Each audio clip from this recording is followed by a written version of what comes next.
అంబరధరం విష్ణుం శశివర్ణం చతుర్భుజం ప్రసన్నవదనం ధ్యాయేతు సర్వవిఘ్నోపశాంతయే.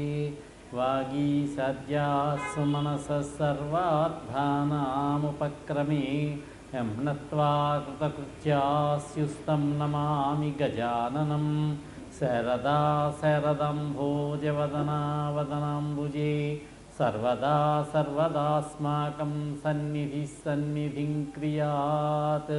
వ్యాసం వసిష్ఠనప్తారం శక్తేః పౌత్రమకల్మషం పరాశరాత్మజం వందే సుకతాతం తపోనిధిం.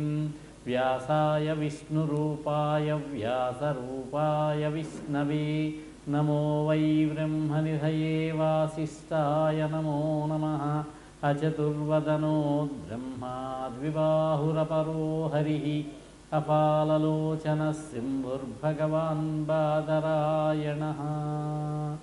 శంతాకారం భుజగశయనం పద్మనాభం సురేశం విశ్వాకారం గగనసదృశం మేఘవర్ణం శుభాంగం. లక్ష్మీకాంతం కమలనయనం యోగిహృద్యానగమ్యం వందే విష్ణుం భవభయహరం సర్వలోకైకనాథం. వసుదేవసుతం దేవం కంసచాణూరమర్దనం దేవకీ పరమానందం కృష్ణం వందే జగద్గురుం. సదాశివసమారంభాం శంకరాచార్యమధ్యమాం అస్మదాచార్యపర్యంతాం వందే గురుపరంపరాం. శ్రీగురుభ్యో నమః. సభాయే నమః. శ్రీమద్భాగవత సప్తాహంలో భాగంగా ఈరోజు 3వ రోజు 7వ స్కంధంలోకి కథావృత్తాంతం ప్రవేశించాం. 7వ స్కంధంలో ప్రారంభంలోనే మనకి ప్రహ్లాద చరిత్ర ఉన్నది. త్రిపురాసుర సంహారం కూడా ఈ స్కంధంలోనే ఉన్నప్పటికీ కూడా ప్రధానమైనటువంటి కథ, ప్రధానమైనటువంటి ఘట్టం ప్రహ్లాద చరిత్ర. ఈ స్కంధం అంతా కూడా ధర్మరాజుకి నారద మహర్షి చెప్పినట్లుగా వృత్తాంతం చెప్పబడింది. ధర్మరాజు రాజసూయ యాగం చేసినప్పుడు శిశుపాలుడు శ్రీకృష్ణుడిని దూషించాడు. అప్పుడు శ్రీకృష్ణుడు శిశుపాలుని చక్రాయుధంతో సంహరించాడు. అప్పుడు ధర్మరాజుకు ఆశ్చర్యం కలిగింది. శిశుపాలుడు ఎప్పుడూ కూడా దూషిస్తూ ఉంటాడు, శ్రీకృష్ణుడిని చంపేస్తాను నరికేస్తానంటూ ఉంటాడు. అటువంటిది శిశుపాలుని యొక్క తేజస్సు శ్రీకృష్ణుల్లో ప్రవేశించింది, ఎలా ప్రవేశించింది అని అడుగుతాడు. అప్పుడు నారదుడి దగ్గరికి వెళ్ళి, మహాత్మా, మా పినతల్లి కొడుకైనటువంటి ఈ శిశుపాలుడు శ్రీకృష్ణుడికి బద్ధ విరోధి. హరి సాధింతు హరింగ్రసింతు హరిపాదాక్రాంతంబునొందింతు తాహరికిన్ వైరి నటంచు వీడు పలుకున్ తా దేహంబు దాహంబుతో తిరుగున్ బ్రోవదు నోరు. తాహరికిన్ వైరి నటంచు పటు రోషాయత్తుడై ఎప్పుడున్ తిరుగున్ బ్రొవ్వదు నోరు వ్రీలిపడదు ఆ దేహంబు దాహంబుతో నరక ప్రాప్తియునొందడు ఏ క్రియం జగన్నాథున్ ప్రవేశించెను. చిత్రంగా ఈయన యొక్క తేజస్సు వెళ్ళి శ్రీకృష్ణ పరమాత్మలో లీనమైనది. కారణం ఏమిటి అంటాడు. అప్పుడు నారద మహర్షి సందర్భానుసారంగా ఈ ప్రహ్లాద చరిత్రని చెప్పారు. నారదుడు అంటాడు, ధర్మరాజా, శ్రీహరితోటి స్నేహభావంతో భక్తిభావంతో ముక్తిని పొందే కంటే కూడా వైరభావంతో ముక్తిని పొందడం తేలికేమో అనిపిస్తుందయ్యా. ఒక్కొక్కసారి వైరభావంతో కూడా శ్రీహరిని చెందవచ్చట. కామోత్కంఠత గోపికల్, తీవ్రమైనటువంటి కామభావంతో గోపికలు ముక్తిని పొందారు. భయమునన్ కంసుండు కృష్ణుడంటే భయం. గర్భస్థుడు అయ్యేటప్పటి నుంచి భయపడుతూనే ఉన్నాడు కంసుడు. వైరక్రియా సామగ్రిన్ శిశుపాల ముఖ్య నృపతుల్, ద్వేషభావంతో, తీవ్రమైనటువంటి ద్వేషభావంతో శిశుపాలుడు మొదలైనటువంటి వాళ్ళు శ్రీ మహావిష్ణువు యందు ద్వేషాన్ని పెట్టుకుని ముక్తిని పొందారు వాళ్ళు అన్నారు. అప్పుడు ఈ జయుడు విజయుడు శ్రీహరి యొక్క ద్వారపాలకులు వారికి సనక సనందనాది మునుల వల్ల శాపం రావడం, రాక్షసులుగా జన్మించవలసిన పరిస్థితి ఏర్పడడం.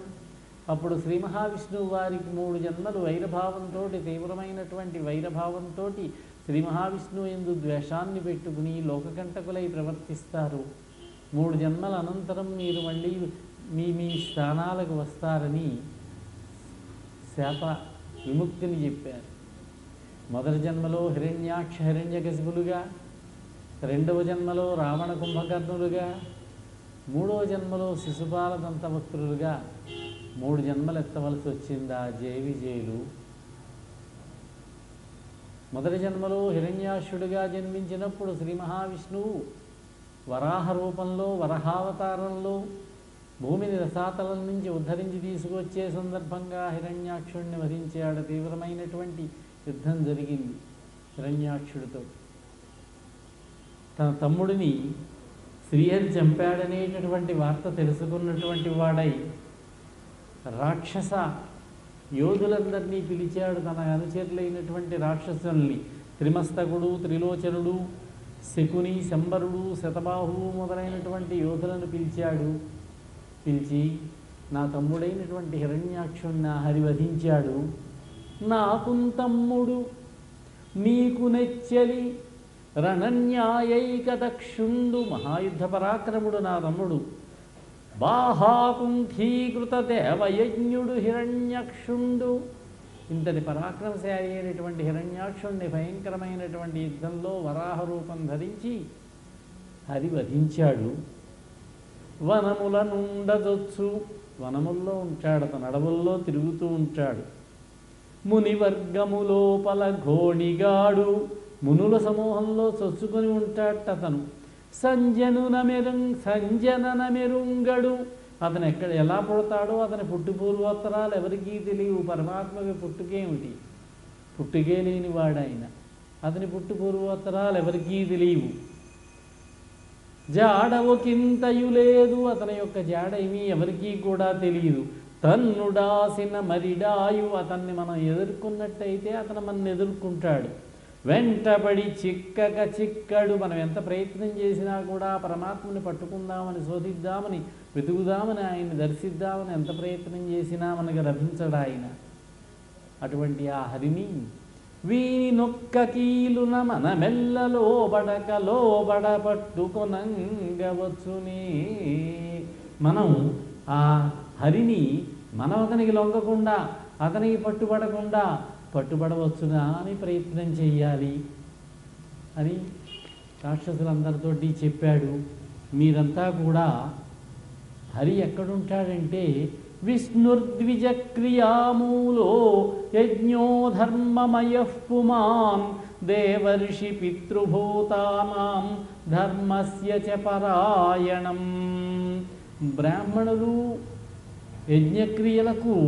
బ్రాహ్మణుల యొక్క యజ్ఞక్రియలకు మూలం విష్ణువు. ఆయన యజ్ఞరూపుడు. ఆయన యజ్ఞో వై విష్ణు విశ్వం విష్ణు వషట్కార. విష్ణు అంటే యజ్ఞమే, యజ్ఞస్వరూపుడు ఆయన. ధర్మమయుడైనటువంటి పురుషుడు అతను. ప్రశంసిస్తూనే ఉన్నాడు. మళ్ళీ ఎంత ద్వేషమున్నా కూడా ఆ విష్ణువు దేవతలు, ఋషులు, పితృభూతములకు, ధర్మములకు కూడా పరమాశ్రయమైనటువంటి వాడు. విప్రులు మొదలైన వాళ్ళని, గోవులు, విప్రులు మొదలైన వారి యొక్క వధ చేసినట్లయితే యజ్ఞక్రియలు లోపిస్తాయి, వేదాలన్నీ అడుగంటిపోతాయి. అప్పుడు విష్ణువు యొక్క మూలం కూడా పెరిగివేయడానికి వీలవుతుంది. ఎత్ర ఎత్ర ద్విజాగావో వేదావర్ణాశ్రయక్రియాః వర్ణాశ్రమక్రియాః తం తం జనపదం మయాతా సందీపయత వృశ్యత. ఎక్కడెక్కడైతే గోవులు, బ్రాహ్మణులు, వేదములు, వేద విహితములైనటువంటి వర్ణాశ్రమ ధర్మములు ఉంటాయో ఆయా జనపదాలకు వెళ్ళండి, వాటినన్నిటినీ కూడా దగ్ధం చెయ్యండి, వృక్షములను నరికివేయండి, అడవులను కాల్చివేయండి, బ్రాహ్మణులను చంపివేయండి, యజ్ఞములను ఆపు చేసేయండి.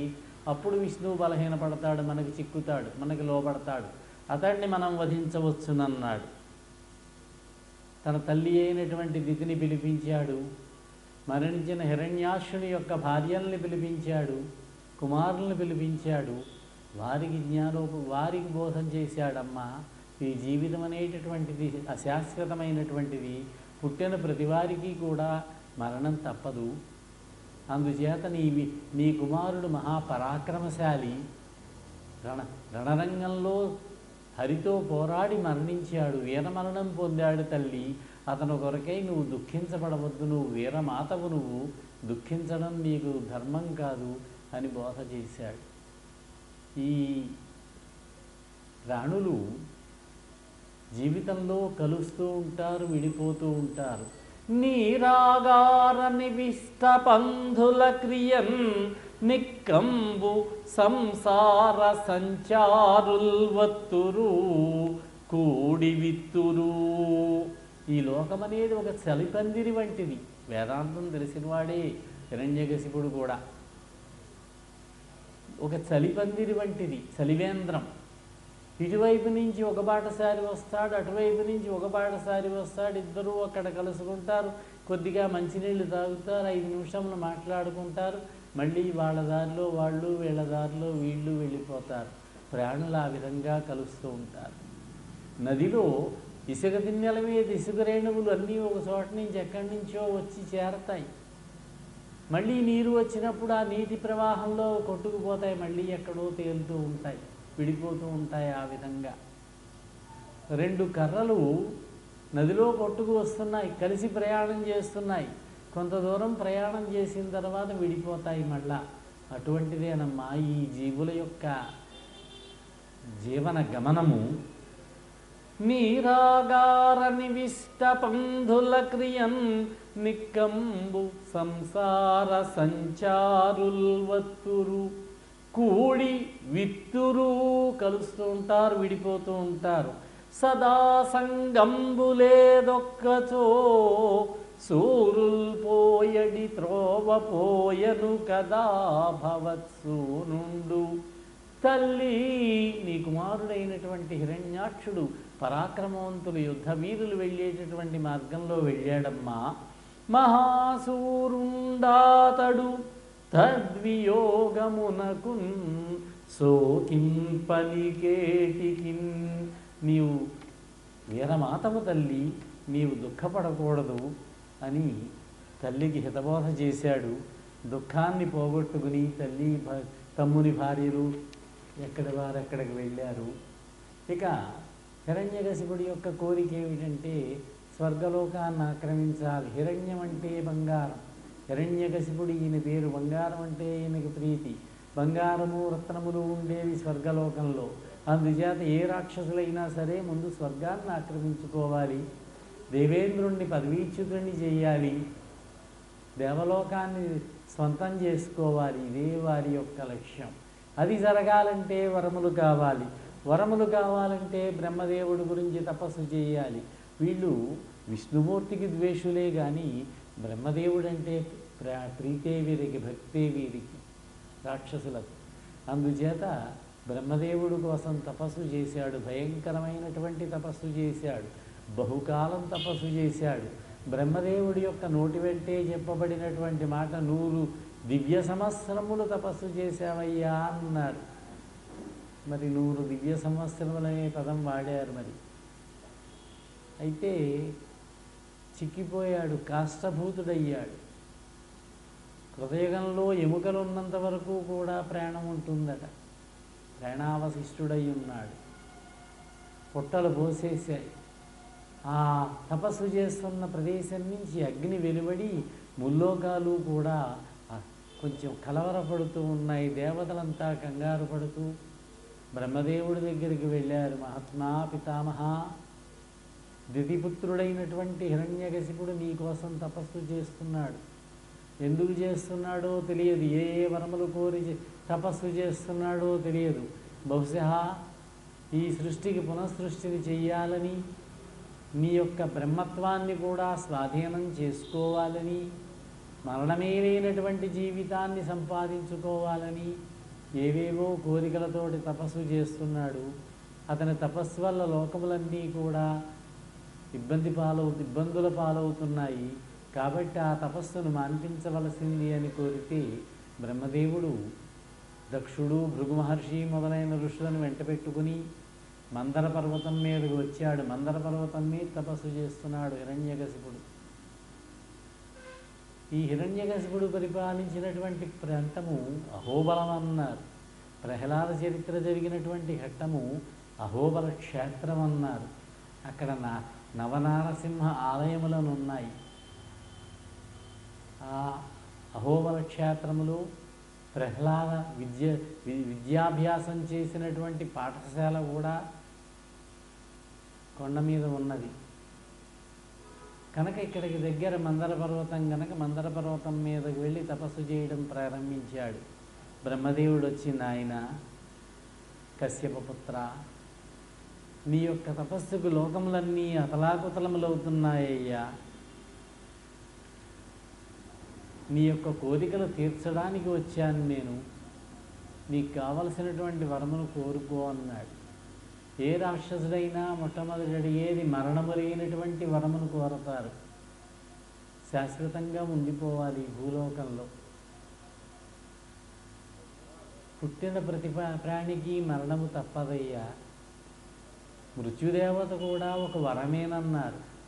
మృత్యుదేవత మనను అనుగ్రహించడానికి వచ్చినప్పుడు మనం ఆనందంగా పూజించి ఆహ్వానించాలి, కానీ మృత్యువు నుంచి తప్పించుకోకూడదన్నారు. కాబట్టి మృత్యువు ఏ ఏ స్థానాల్లో ఉంటుందో ఆ స్థానాలు ఏమిటో చూసుకుని అక్కడ నీకు మృత్యువు లేకుండా వేరే ఏదైనా వరం కోరుకో అన్నాడు. ఆలోచించాడు. చాలా తెలివైనవాడు హిరణ్యకశిపుడు. పితామహ, గాలిన్ కుంభిని అగ్ని అంబువుల ఆకాశస్థలిన్, ఈ 5 పంచభూతాలు పృథివ్యాపస్తేజో వాయురాకాశములు, భూమి, ఆకాశము, నీరు, వాయువు, అగ్ని. వీటి వల్ల నాకు మృత్యు ఉండకూడదు. చాలా భాగం పూర్తి చేసుకున్నాడు. గాలిన్ కుంభిని అగ్ని అంబువుల ఆకాశస్థలిన్ దిక్కులన్ రేలన్ ఘ్రస్రములన్, రాత్రిళ్లలో పగళ్లలో, రాత్రి గాని పగల గాని మొత్తం రోజంతా కూడా నిండింది. తమః ప్రఫల భూరిగ్రాహ రక్షో మృగ వ్యాళాదిత్య నరాది జంతు కలహ వ్యాప్తిన్ సమస్తస్త్ర శస్త్రాళిన్, ఏ విధమైనటువంటి ఆయుధముల చేత గాని మృత్యువు లేని జీవనము లోకాధీశా ఇప్పింపవే. జంతువుల వల్ల కానీ, రాక్షసుల చేత కానీ, దేవతల చేత కానీ, మృగముల చేత కానీ, నరుల చేత కానీ, నాగేంద్రముల చేత కానీ, వేటి వల్ల కూడా నాకు మరణం ఉండకూడదు. రాత్రి కానీ పగల కానీ, ప్రాణం ఉన్నవి కానీ ప్రాణము లేనివి కానీ, ఇంట్లో కానీ బయట కానీ, భూమి మీద కానీ ఆకాశంలో కానీ, మొత్తం అంతా కూడా నేను ఎక్కడ ఏమీ మిగల్చకుండా మొత్తం అన్నీ అడిగాను అనుకున్నాడు. బ్రహ్మదేవుడు సంతోషంగా, కశ్యపపుత్ర, ఇవి చాలా కష్టమైన కోరిక కోరేవయ్యా. అయినా కూడా నీ యందు నాకున్నటువంటి అనురాగంతో నీకు ఆ వరమలను ఇస్తున్నాను, భద్రంగా ఉండవలసింది అన్నాడు. ఆయన అదృశ్యమయ్యాడు. రాజధానికి తిరిగి వచ్చాడు. దేవలోకం మీద దండెత్తాడు. ఈ హిరణ్యకశిపుడు తపస్సుకు వెళ్ళినప్పుడే గర్భవతిగా ఉన్నది ఆవిడ, లీలావతి. దేవతలు హిరణ్యకశిపుడు రాజధానిలో లేని సమయం చూసి, తపస్సుకు వెళ్ళిన సమయం చూసి రాక్షసలోకం మీద దండెత్తారు, తన రాజధాని మీద దండెత్తారు. అంతఃపురంలో ప్రవేశించాడు ఇంద్రుడు. లీలావతిని బంధించి తీసుకుని రథంలో వెళుతున్నాడు, విమానంలో తీసుకుని వెళుతున్నాడు. నారదుడు ఎదురుపడ్డాడు. దేవేంద్ర, ఎక్కడి నుంచి వస్తున్నావు, ఏమిటి విశేషం, ఎలా ఉన్నావు, ఎవరి పతివ్రత అని అడిగాడు. నారద, ఈవిడ హిరణ్యకశిపుని భార్య, గర్భవతి, ఈవిడిని బంధిస్తున్నానన్నాడు. ఈవిడ గర్భంలో శిశువు ఉన్నాడు, పుట్టినవాడిని పుట్టినట్టుగా వధించేస్తాను, అప్పుడు ఈవిడిని విడిచిపెడతానన్నాడు. నాయన ఇంద్ర, అతడు మహావిష్ణుభక్తుడు అవుతాడయ్యా, అతని వల్లనే హిరణ్యకశిపుడికి మరణం సంభవిస్తుంది. కాబట్టి విడిచిపెట్టమంటే విడిచిపెడితే తన ఆశ్రమానికే తీసుకువెళ్ళి కొంతకాలం అట్టే పెట్టుకున్నాడు. హిరణ్యకశిపుడు వచ్చే వరకు ప్రహ్లాదుడు జన్మించింది నారదుని యొక్క ఆశ్రమంలోనే. దేవలోకం మీద దండెత్తాడు దేవేంద్ర, దేవతలందరినీ తరిమి కొట్టాడు, దేవలోకాన్ని ఆక్రమించుకున్నాడు, రాక్షసులందరికీ కూడా ఉన్నతమైనటువంటి పదవులనిచ్చాడు. ఏ రోజున ఎవరి మీద దండెత్తుతాడు, ఒక రోజున గంధర్వులను సంహరిస్తాట, ఇంకో రోజు దేవతలను తరిమి కొడతాట, ఇంకో రోజు నాగరాజులను భోగాలకు దూరం చేస్తాట, ఒకసారి గ్రహాలను ఆగ్రహంతో పట్టి కట్టి పారేస్తాట, ఒకసారి యక్షులను శిక్షిస్తాట, పక్షిరాజులను శిక్షిస్తాట. ఏ దిక్పాలకుల మీద ఏ విధంగా కోపం చూపిస్తాడో అని అందరూ భయపడి నిక్కి నిక్కి చూస్తున్నారట. అతని సింహాసనం మీద కూర్చుంటే రాక్షసులంతా కూడా, దేవతలారా సందడి చేయకండి, ఏ విధమైనటువంటి శబ్దము లేకుండా ప్రవర్తిస్తూ ఉండండి, మా రాజుగారిని విశ్రాంతి తీసుకుంటున్నారు, తన భార్యతో కూడి ఉద్యానవనంలో విహరిస్తున్నారు అని చెప్పి అదలిస్తూ ఉన్నారట. ఈ విధంగా అన్ని లోకముల మీద పట్టు సంపాదించాడు. యజ్ఞయాగాది క్రతువులు జరుగుతూ ఉంటే ఆ హవిస్సులు దేవతలకు అందకుండా ఆయనే వచ్చి తీసుకునేవాడు. విష్ణువు యొక్క పూజ లేకుండా చేశాడు. విష్ణువుని వహిద్దామని వెళ్ళాడు వైకుంఠానికి, విష్ణుమూర్తి కనిపించలేదట. నేను వెతికాను, ఎక్కడా కనపడలేదు కనుక విష్ణువు లేడు అనుకున్నాడు. విష్ణువు ఏం చేశాట, శ్వాస రూపంలో సూక్ష్మ రూపంలో అతని లోపలకే ప్రవేశించి అతని హృదయంలోనే ఉన్నట్ట స్థిరంగా. అది కూడా చెప్పారు.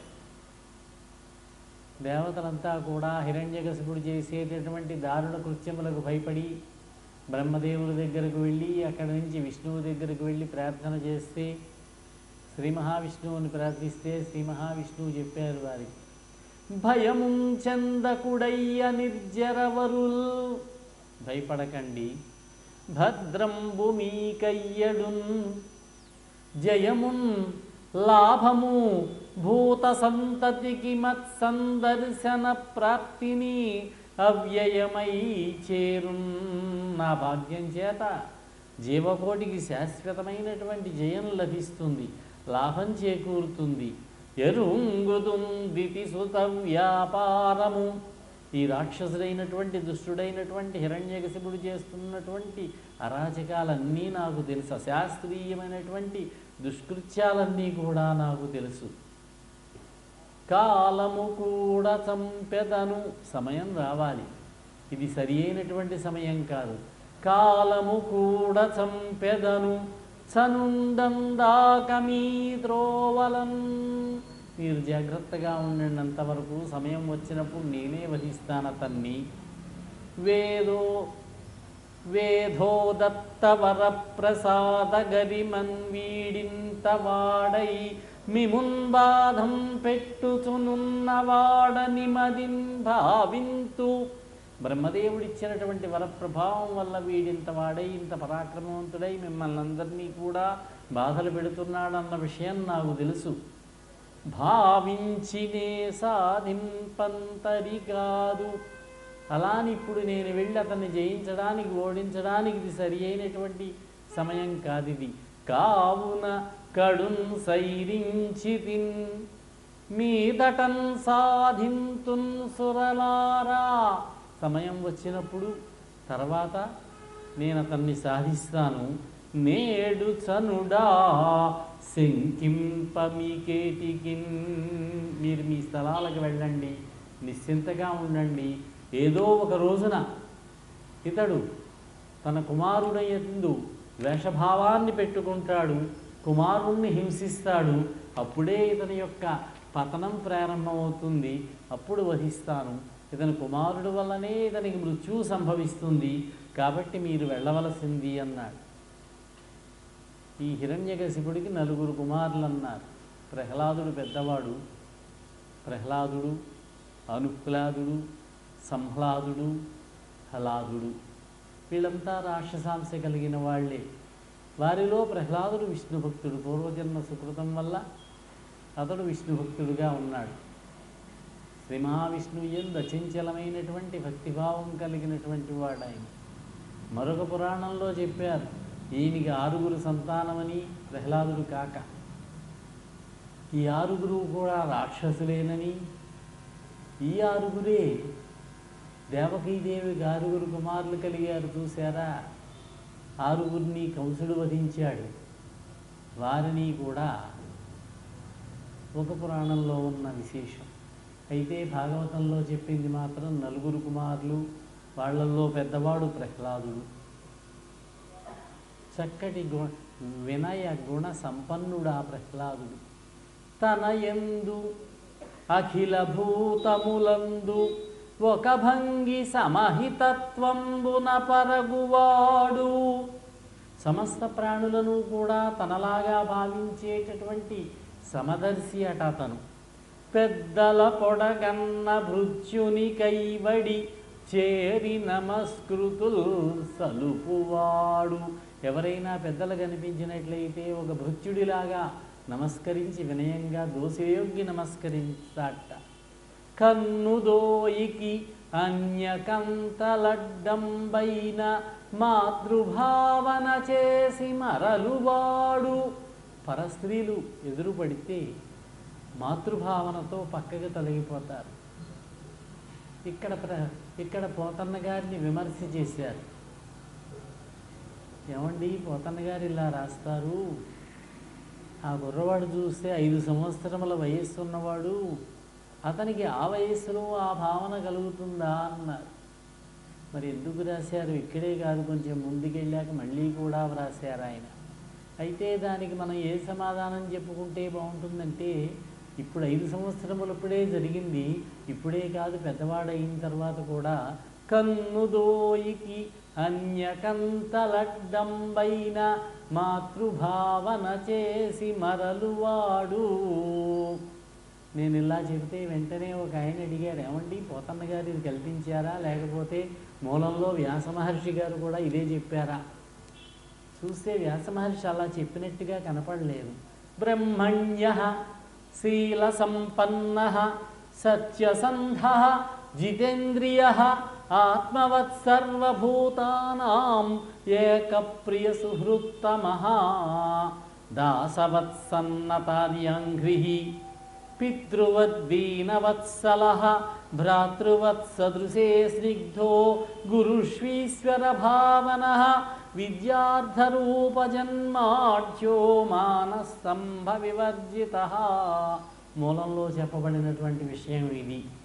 ఆయన ప్రహ్లాదుడు బ్రహ్మణ్య గుణసంపన్నుడు, సచ్చరిత్రుడు, సత్యప్రతిజ్ఞుడు, జితేంద్రియుడు, పరమాత్మ వలె ప్రాణుల మేలు కోరేటటువంటి వాడు, సుహృత్తముడు, మానవీయులైనటువంటి వ్యక్తులకు దాసుడిలాగా నమస్కారం చేస్తాట, దీనజనుల మీద తండ్రిలాగా వాత్సల్యాన్ని చూపిస్తాట, సమాన వ్యక్తుల మీద సోదరునిలాగా ప్రేమను కలిగి అనురాగాన్ని చూపిస్తాట, గురుజనుల యందు ప్రేమభావంతో ఉంటాట, పూజ్యభావంతో గురువులు కనుక. విద్య, అర్థము, రూపము, అభిజ్ఞత అనువాటితో కూడి ఉన్నవాడై అహంకారం లేనివాడుగా ఉంటాడని చెప్పారు మూలంలో. దాన్ని తెలుగులో అనువదిస్తూ పోతన్న గారు చెబుతున్న మాటలు ఇవి. తల్లిదండ్రుల భంగి ధర్మవత్సలతను దీనుల కావ చింతించువాడు. దీనులను రక్షించే విషయంలో తల్లిదండ్రుల్లాగా ఉంటాడట. సఖులయడ సోదర స్థితి జరపువాడు దైవతములంచు గురువుల తలచువాడు లీలలందును బొంకులు లేనివాడు లలిత మర్యాదుడైన ప్రహ్లాదుడధిపా. గురువులను దైవంగా కొలిచేటటువంటి ఆదర్శ విద్యార్థిట ఆయన. హాస్యానికైనా కూడా అబద్ధమాడట, సత్యవంతుడు. ఈ విధమైనటువంటి మంచి మర్యాద తెలిసినటువంటి వాడి లలిత మర్యాదుడైనటువంటి మహాత్ముడు ఆ ప్రహ్లాదుడు హిరణ్యకశిపుని యొక్క కుమారుడు. రూపురేఖల విషయంలో, విద్యా ఐశ్వర్యము విషయంలో అధికుడై ఉన్నప్పటికీ కూడా ఆవగింజంతైనా సరే గర్వం లేనటువంటి వాడు ఆ కుర్రవాడు. అనేక భోగభాగ్యాల మధ్య పెరిగినా కూడా చంచలత్వం లేనటువంటి ధీరుడు. చక్కని వయస్సు, అంటే పెద్దవాడయ్యా కూడా అనుకుందాం, చక్కని వయస్సుకు తగినటువంటి బలము ఉన్నప్పటికీ కూడా కామ క్రోధ లోహమోహమద మాత్సర్యాది అరిషడ్వర్గాలు లేకుండా ఉండేవాడు. కాంతలు మొదలైన, మళ్ళీ చెప్పారు ఇక్కడ, కాంతలు మొదలైనటువంటి భోగాలు కళ్ళ ముందు మెదులుతూ ఉన్నా కూడా శృంగార భావమే అతని మనస్సుకు రాదట. లోకంలో గొప్ప గొప్ప ఐశ్వర్యాలను చూసినప్పటికీ కూడా వాటిని గురించి విన్నప్పటికీ కూడా ఎప్పుడూ కూడా కోరుకునేవాడు కాదట. అతనికి నిత్యము శ్రీ విష్ణువుని గురించేటటువంటి ఆలోచనట, అదే ఆరాటమట, అదే ఆసక్తి అట. ఇతరమైనటువంటి ఆలోచనలు అతని దగ్గరికే రావట. సద్గుణంబులెల్ల సంఘంబులై వచ్చి దివిజరాజు, సద్గుణంబులెల్ల సంఘంబులై వచ్చి అసురరాజు తనయునందు నిలిచి పాసి చనవు విష్ణుపాయని విధమున నేడు తగిలి ఉండు. సద్గుణములన్నీ కూడా ఈ ప్రహ్లాదుని ఆశ్రయించి అతన్ని విడిచిపెట్టకుండా అతని ఎందే ఉంటున్నాయట. సకల సద్గుణ సంపన్నుడట. గుణనిధియగు ప్రహ్లాదుని గుణములనేకములు గలవు. అనేకములైనటువంటి సద్గుణ సంపన్నుడి ప్రహ్లాదుడు. గురుకాలమునన్ గణుతింప అసఖ్యంబులు. అవన్నీ గుణాల గురించి ఎంత చెప్పినా కూడా సమయం సరిపోదట, అన్ని సుగుణాలు ఉన్నాయట. గణుతింప అసఖ్యంబులు ఫణిపతికిని బృహస్పతికిని భాషాపతికిన్. ఫణిపతి అయినటువంటి ఆదిశేషుడికి కానీ, బృహస్పతి దేవతల గురువు అయినటువంటి బృహస్పతికి కానీ, భాషాపతి అయినటువంటి బ్రహ్మదేవునికి కానీ ఆ ప్రహ్లాదుని యొక్క గుణగణములన్నీ వర్ణించాలంటే శక్యము కాదన్నారు. శ్రీవల్లభుడు తన్ను చేరిన ఎట్లైన చలికాండ్రనెవ్వని చేరమరచు. ఒక్కొక్కసారి ఆ శ్రీ మహావిష్ణువు తన దగ్గరకు వచ్చినట్టుగా అనిపించేది అతనికి. ఆ సమయంలో ప్రహ్లాదుడు ఎవరితోటి మాట్లాడేవాడుగా, తన స్నేహితుల దగ్గరికి వెళ్ళేవాడే కాదట. అసురాదితనమ్రోలాడిన ఎట్లైన అసుర బాలురతోడాడమరచు. ఒక్కొక్కసారి ఆ శ్రీ మహావిష్ణువు తన దగ్గరికి వచ్చి ఆడుతున్నట్టుగా అనిపించేదట. ఇంకా ఆ రాక్షస పిల్లలతోటి, రాక్షసుల బాలులతోటి ఆడడం మానేసేవాట. భక్తవత్సలుడు సంభాషించినట్లయినా పరభాషలకు మారు పలుకమరచు. ఒక్కొక్కసారి ఆ పరమాత్మ తనతో మాట్లాడినట్టుగా భావన కలిగేదట. ఇక రాక్షస బాలులు వచ్చి పలకరించినా మాట్లాడినా కూడా సమాధానం చెప్పేవాడు కాదట. సురవంజు తనలోన చూచిన ఎట్లైన చొక్కి సమస్తంబు చూడమరచు. తనలో పరమాత్మను దర్శించేవాడట. అప్పుడు ఈ విశ్వాన్ని, ఈ ఉన్న చుట్టుపక్కల ఉన్న ప్రదేశాలను చూచేవాడు కాదట. చూస్తూ ఉన్నా కూడా అంధుడిలాగా ఉండేవాడట. ఈ విధంగా ప్రహ్లాదుడు జడత్వం లేకపోయినా కూడా జడుడిలాగా ఉండేవాడట. నిత్యము కూడా పరమాత్మను ధ్యానిస్తూనే ఉండేవాడట. జడుల్లాగా ఉండేవాడట. పరమాత్మ యందున్నటువంటి భక్తితోటి అతడు ఉండేవాడు. ప్రహ్లాదుడు ఏ విధంగా ఉండేవాటంటే సంతతము కూడా శ్రీ మహావిష్ణువు యొక్క ధ్యానమే. పానీయంబులు త్రావుచున్ కుడుచుచున్ భాషించుచున్ హాసలీలా నిద్రాదులు సల్పుచున్ తిరుగుచున్ లక్షించుచున్ సంతత శ్రీనారాయణ పాద పద్మయుగళీ నిశ్చింతామృతాస్వాద సంధానుండై మరచిన్ సురారిసుతుడు ఏతద్విశ్వమున్ భువరా. తాగేటప్పుడు కానీ, మాట్లాడేటప్పుడు కానీ, నిద్రించేటప్పుడు కానీ, భుజించేటప్పుడు కానీ, నడుస్తున్నప్పుడు కానీ సంతతము కూడా సంతత శ్రీనారాయణ పాద పద్మయుగళీ చింతామృతాస్వాద సంధానుండై మరచెన్ సురాదిసుతుడు ఏతద్విశ్వము. ఈ సమస్త విశ్వాన్ని కూడా మర్చిపోయాడట. సంతతము కూడా శ్రీ మహావిష్ణువేననేటటువంటి ధ్యానమే. ఆ స్థితి రావాలి. భక్తి పరాకాష్ఠకు చెందినటువంటి స్థితి అది. ఆ స్థితి వస్తే అప్పుడు పరమాత్మ యొక్క అనుగ్రహం కలుగుతుంది. పరమాత్మ యందు మన యొక్క భక్తి నిలబడుతుంది. ఆ భక్తికి ఒక ఫలితం చేకూరుతుంది. ఆ స్థితిలో ఉన్నాడు ఈ ప్రహ్లాదుడు.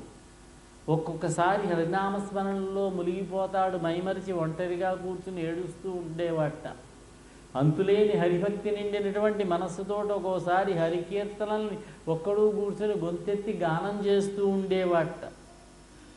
విష్ణువేలే తప్ప మరి ఒకరెవరూ లేరని గట్టిగా వాదిస్తూ తనలో తాను ఏమిటేమిటో మాట్లాడుకుంటూ పకపకా నవ్వేసుకుంటూ ఉండేవాట. జడుడిలాగా ఉన్నాడు, పిచ్చివాని వలె ఉన్నాడని చెప్పుకున్నాం కదూ.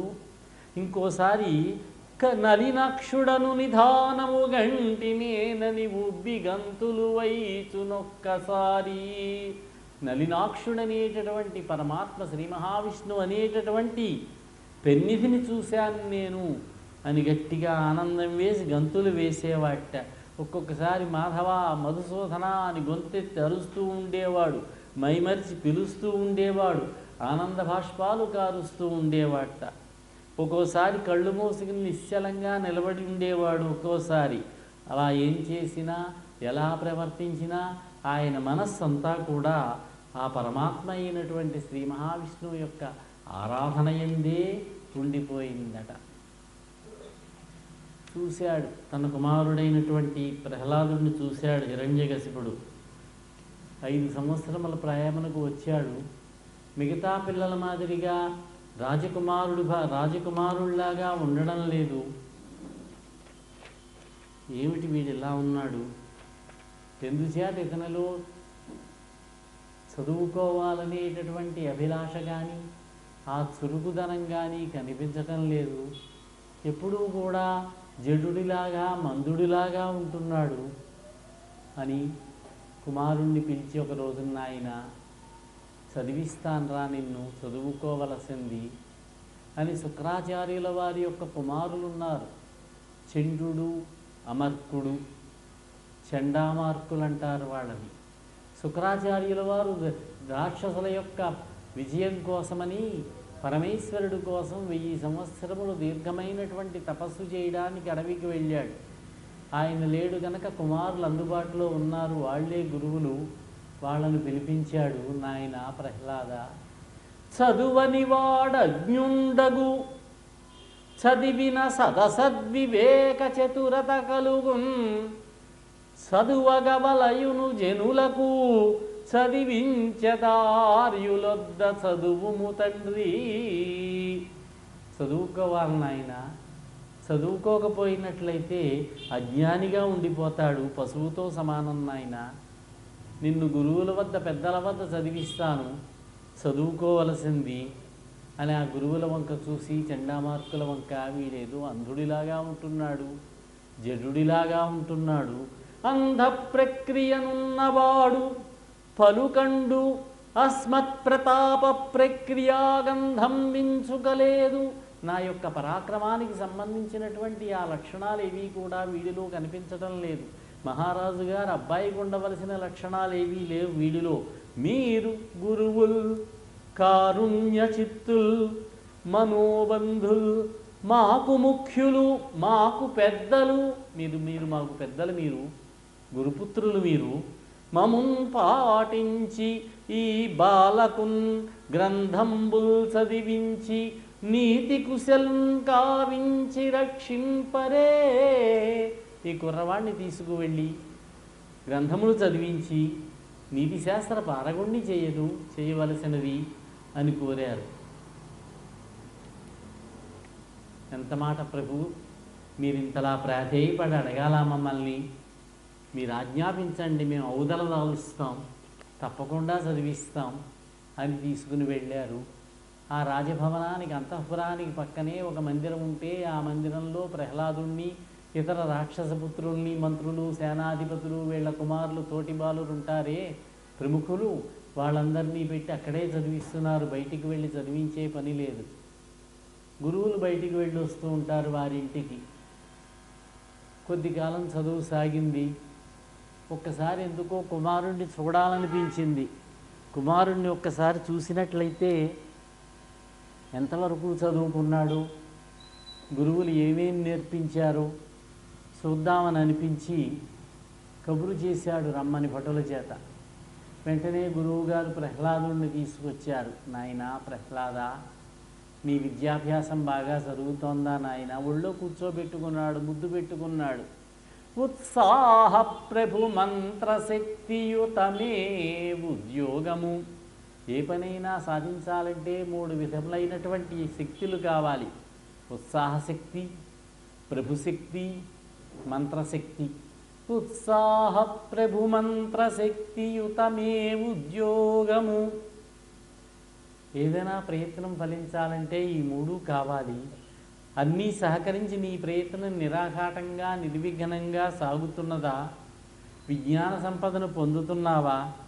వేదాలు వల్లించావా? శాస్త్రాలు పఠించావా?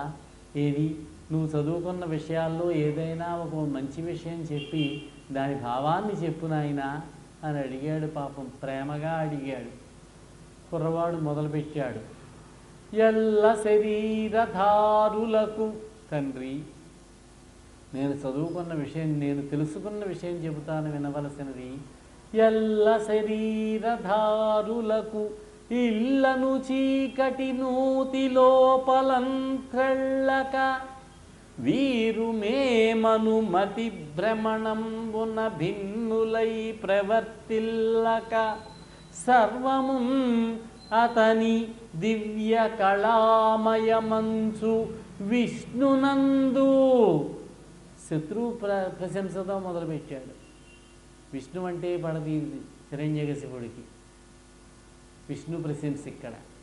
విష్ణునందు ఉల్లము చేర్చి తారడవి నుండుట మేలు నిశాచరగ్రణీ. నాకు నచ్చిన విషయం ఒకటే ఉంది. అదేమిటంటే శ్రీమన్నారాయణ యొక్క చరణ స్మరణం. ఈ మానవులంతా కూడా అజ్ఞానులు, అవివేకులును. వీళ్ళంతా ఈ సంసారం అనేటటువంటి చీకటి నూతిలో పడి కొట్టుకుపోతూ ఉంటారు. బయటపడలేరు వాళ్ళు. మీరు వేరు, మేము వేరు అనుకుంటూ ఉంటారు. భ్రమతో బతుకుతూ ఉంటారు. అలా భావించకుండా ఇదంతా కూడా ఈ శ్రీ మహావిష్ణువు యొక్క విచిత్రమైనటువంటి లీలా విలాసము అని గ్రహించగలిగి తెలుసుకుని అడవిలో ఉండడమైనా మంచిదే తండ్రి అన్నాడు. కొంచెం ఆశ్చర్యపోయాడు హిరణ్యకశిపుడు. కానీ తట్టుకున్నాడు. చిరునవ్వు నవ్వాడు. నాయన, నాకు ఆశ్చర్యంగా ఉంది. నాకు చూడగ చోద్యమయ్యడి కదా నా తండ్రి ఈ బుద్ధి తా నీకు లోపల తోచెను. నీ అంతటి నీకే పుట్టిందా ఈ బుద్ధి? లేకపోతే గురువులు ఎవరైనా నీకు నేర్పించారా? ఇతరులు ఎవరైనా నీకు రహస్యంగా నేర్పించారా? విష్ణువు మనకు బద్ధ విరోధి. మన రాక్షస కులమునకు విష్ణువు శత్రువు. అతన్ని ప్రశంసించకూడదు, అతన్ని పొగడకూడదు, అతన్ని మనం భజించాలి కానీ భజించకూడదు, స్తుతి చేయకూడదు. అతన్ని మనం శిక్షించాలి. నాయన, మనం చేయవలసినటువంటి పనులు వేరేగా ఉన్నాయి. ఏమిటో చెబుతాను చూడు. సురలంత్రోలుటయో సురలంతోలుటయో సురాధిపతులన్ సృక్కించుటో సిద్ధులన్ పరివేధించుటయో ముని ప్రవరులన్ బాధించుటో యక్ష కిన్నర గంధర్వ విహంగ నాగపతులన్ నాశంబునందించుటో హరియంచున్ గిరియంచు ఏలచెడ మోహాంధుండవై పుత్రకా. మనం దేవతలను తోలాలి, స్వర్గాన్ని ఆక్రమించాలి, దేవతలాధిపతులను బాధించాలి, సిద్ధపురుషులను వేధించడం, మునీశ్వరులను శిక్షించడం, ఇటువంటివి మనం చేయవలసినటువంటి పనులు. అవి కాకుండా నువ్వు పరమాత్మ అంటూ ఆ విష్ణువుని కీర్తిస్తున్నావు ఏమిటి అన్నాడు. తండ్రి ఈ విధంగా మాట్లాడుతుంటే ప్రహ్లాదుడు గురువుల వంక చూసి మాట్లాడుతున్నాడు. గురుదేవా, అజ్ఞానంలో పడినటువంటి కొంతమంది మీరు వేరు మేము వేరు అనేటటువంటి భ్రాంతిలో ఉంటారు. అటువంటి వారు బుద్ధికి అందనటువంటి భగవంతుడిని ఎన్నో తెలివితేటలు ఉన్నప్పటికీ కూడా తెలుసుకోలేరు. పరమాత్మను తెలుసుకోవాలంటే బ్రహ్మ వంటి బ్రహ్మంతటి వాడికి కూడా సాధ్యం కాదే. అటువంటప్పుడు సామాన్యులైనటువంటి ఇతరుల విషయం చెప్పవలసిందే ఉంది. ఆ విష్ణువును దర్శించడం సామాన్యులకు సాధ్యం కాదు కదా. స ఏష ఆత్మా స్వపరేత్య బుద్ధిభిః దురత్యయానుక్రమణో నిరూప్యతే మహంతి యద్వర్త్మని వేదవాదినో బ్రహ్మాదయో హ్యేష భినత్తి మే మతిం. స్వపక్ష పరపక్ష ప్రభృతి విచార విశిష్టులైనటువంటి వాళ్ళు, కుబుద్ధి పరాయణులైనటువంటి వాళ్ళు చేసేటటువంటి పరమాత్మ నిరూపణ విషయంలో, పరమాత్మను తెలుసుకునే విషయంలో వాళ్ళు సమర్థులు కారు. వేద తాత్పర్య వివేచకులైనటువంటి బ్రహ్మాది దేవతలు కూడా ఆ భగవంతుడిని భక్తి మార్గంలో తెలుసుకోవడం సాధ్యం కాదు. మోహపడుతూ ఉంటారు వాళ్ళు భగవంతుడిని తెలుసుకునే విషయంలో. అటువంటి భగవానుడే నాకు ఇటువంటి ముక్తిని ప్రసాదించాడు అన్నాడు అని విష్ణు ప్రశంస చేసేసరికి కొంచెం గురువులు కంగారు పడ్డారు. ఇంకా చెబుతున్నాడు ప్రహ్లాదుడు, తండ్రితో కాదు, గురువుగారితోటే. మందార మకరంద మాధుర్యమున తేలు మధుపంబువోగునే మదనములకు నిర్మల మందాకిని వీచికల తూగురాయంచనునే తరంగిణులకు లలిత రసాల పల్లవ ఖాదియై చొక్కు కోయిల సేరునే కుటజములకు పూర్ణేందు చంద్రికా స్ఫురిత చకోర కంబరుగునే సాంద్రనీహారములకు. మందార పుష్పంలో, మందార పుష్పం అంటే పారిజాత పుష్పం అన్నారు, దేవలోకంలో ఉంటుంది. ఆ మందార పుష్పంలో ఉన్న మకరంద మాధుర్యాన్ని అనుభవించేటటువంటి తుమ్మెద ఉమ్మెత్త పూల వైపుకు వెడుతుందా? స్వచ్ఛమైనటువంటి ఆకాశ గంగా తరంగాల మీద విహరించేటటువంటి రాజహంస వాగుల దగ్గర వంకల దగ్గర తిరుగుతూ ఉంటుందా? తీయమామిడి లేత చిగుళ్ళు తిని పులికించి పాటలు పాడేటటువంటి కోయిల కొండమల్లెల చెంతకు వెడుతుందా? నిండు పున్నమి పండు వెన్నెల్లో విహారం చేసేటటువంటి చకోర పక్షి దట్టమైనటువంటి మంచు పొరల వైపుకు వెడుతుందా? వెళ్ళదు కదా. ఆ విధంగానే నా మనస్సు అంబుజోదర దివ్య పాదార వింద చింతనామృతపాన విశేష మత్త చిత్తము ఏ రీతి ఇతరంబు చేర నేర్చు వినుత గుణశీలా మాటలు వేయునేలా. నా మనస్సు కూడా దివ్యమైనటువంటి ఆ శ్రీ మహావిష్ణువు యొక్క పాదపద్మాల ధ్యానించడంలోనే, ఆ అమృతం రోలడంలోనే పరవశించి ఆనందిస్తూ ఉంది. అటువంటి హరిపరాయత్తమైనటువంటి మనస్సు, నా యొక్క చిత్తము ఇతర విషయముల మీదకి ఏమాత్రమూ పోవడం లేదు. 1000 మాటలు ఎందుకు అని చెప్పాడు. గురువుగారు కొంచెం కంగారు పడ్డారు. 5 సంవత్సరాలు కూడా లేవు, ఇలా రాక్షస ద్వేషి అయినటువంటి, రాక్షస విరోధి అయినటువంటి విష్ణు సంకీర్తనం చేస్తున్నావు నువ్వు. మేం చెప్పిన శాస్త్రాల్లో ఉన్న ఒక్క విషయము చెప్పలేదు నువ్వు. మహారాజు ముందు మాకు తలవంపులు తెచ్చావు, శత్రువులు మెచ్చుకుంటున్నావు, నీ వంశానికి మచ్చ తెస్తున్నావు. మహారాజా, వీడు కుమారుడు కాదు, శత్రువుడు, చంపండి, కొట్టండి, నరకండి అని మహారాజా మీరు ఈ కుర్రవాణ్ణి తీసుకెళ్ళి విష్ణుద్వేషాన్ని పెంచుతూ విద్య నేర్పిస్తాం, పంపించవలసింది అన్నారు. మళ్ళీ పంపించాడు. ఇంకా కొంతకాలం జరిగింది.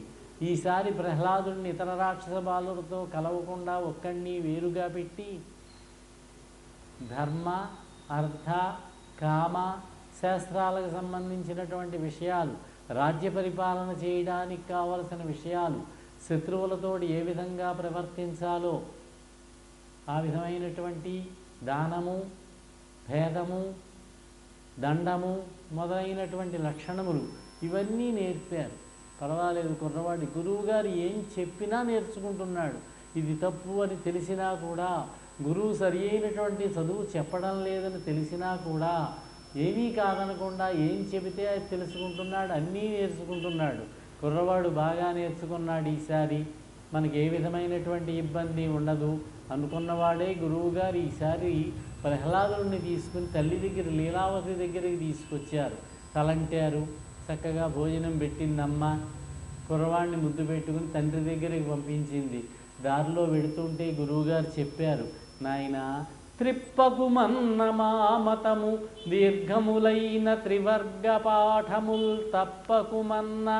నాయన ప్రహ్లాద, మేము చెప్పిన చదువు కాకుండా ఇంకేమీ చెప్పకు, విరోధి ప్రశంస చెయ్యకు మీ నాన్నగారి దగ్గర, మేం చెప్పినవే చెప్పు అని చెప్పి బ్రతిమాలారు. అలాగే తల ఊపుతాడు పాపం. హరినామ సంకీర్తనలోనే ఉన్నాడు, మనస్సంతా హరియందే లగ్నమై ఉన్నది.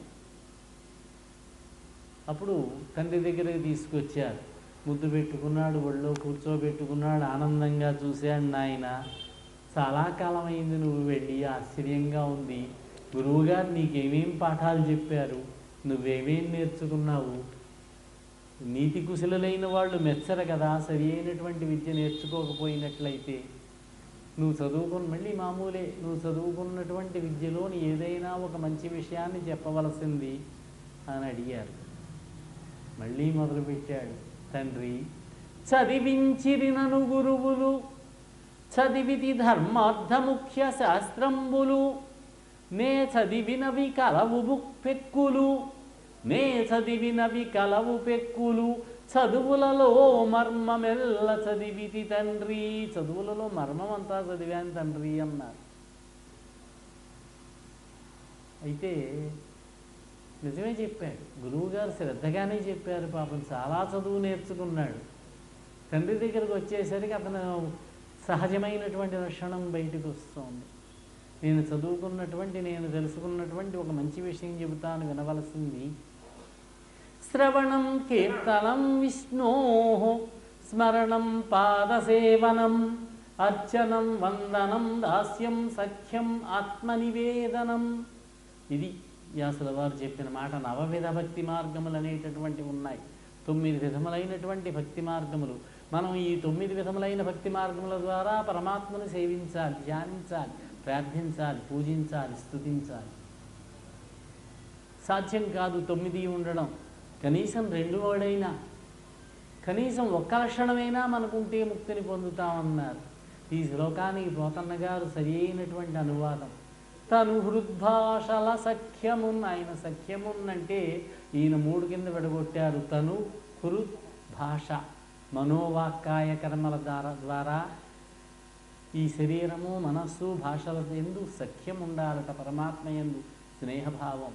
తను హృద్భాషల సఖ్యమున్ శ్రవణమున్ దాసత్వమున్ వందనర్చనముల్ ఆత్మలోయరుకయున్.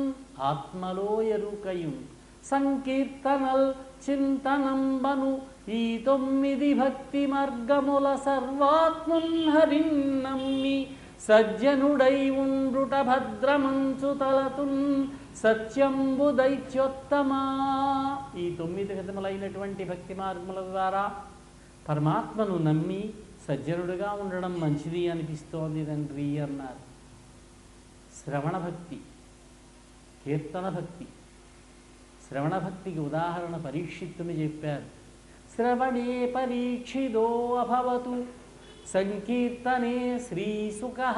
సంకీర్తన భక్తికి శుకుల వారిని చెప్పారు. నారదుడు కూడా సంకీర్తన భక్తి సంతతము విష్ణునామాన్ని ధ్యానం చేస్తూ నారాయణ నామాన్ని స్మరించుకుంటూ వెడుతూ ఉంటాడు ఆయన.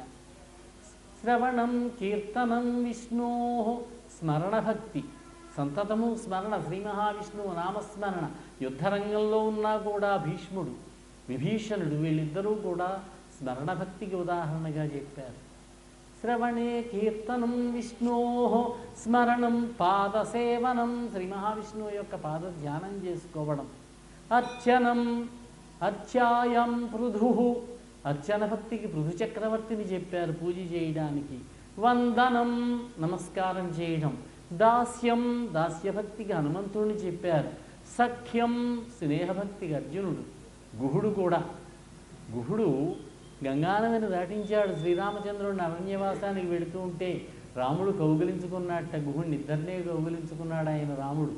ఒకటి గుహుడు, రెండు హనుమంతుడు, ఇంకెవరిని కౌగిలించుకోలేదు ఆయన. గుహ నా తమ్ముడు భరతుడు ఎంతో, నువ్వు అంతేనయ్యా, నాకు నా సోదరుడు వంటి వాడివి అన్నారు. సఖ్యభక్తి అన్నారు గుహుడిది. ఆత్మనివేదనం, ఆత్మనివేదనం అనేసరికి మన వాళ్ళు కొంతమంది పండితులు ఆత్మ నివేదన అండి, నివేదన చేసేయడమే, నివేదించేయడమే భగవంతుడిగా అన్నారు. దాన్ని తెలుగులోకి మారుస్తూ పోతన్న గారు ఆత్మలో ఎరుకయున్ అన్నారు. ఆత్మలో ఎరుక ఉండాలి, ఆత్మజ్ఞానం కలిగి ఉండాలి. మన వాళ్ళు కొంత ధైర్యం చేసి పోతన గారు తప్పు రాశారండి, ఆయన సరిగ్గా అర్థం చేసుకోలేదన్న వాళ్ళు కూడా ఉన్నారు. ఆత్మ నివేదనం అంటే ఆత్మలో ఎరుక, సరి అయినటువంటి అనువాదం. ఆత్మజ్ఞానం, దీనికి ఉదాహరణ బలిచక్రవర్తి. ఆత్మజ్ఞానాన్ని కలిగి ఉండడం. ఆత్మ నివేదనం అనే దాన్ని విడగొడితే జాగ్రత్తగా ఆత్మయందు విద్ అంటే జ్ఞానం, విద్లోంచి వచ్చిందే వేదం. ఆత్మన్ విద్, ఆత్మ నివేదనం, ఆత్మలో జ్ఞానాన్ని కలిగి ఉండాలి అని పోతన్న గారు సరిగ్గా అర్థం చేసుకున్నారు కనుకనే ఆ విధంగా ఆయన విడదీశారు.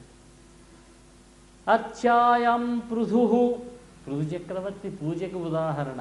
హనుమందాస్యే సఖ్యే అర్జున సర్వ, ఇక్కడ మళ్ళీ మామూలుగా చెప్పారు. సర్వస్వాత్మ సమర్పణే, ఆత్మ సమర్పణకి బలిరభూత్ అన్నారు.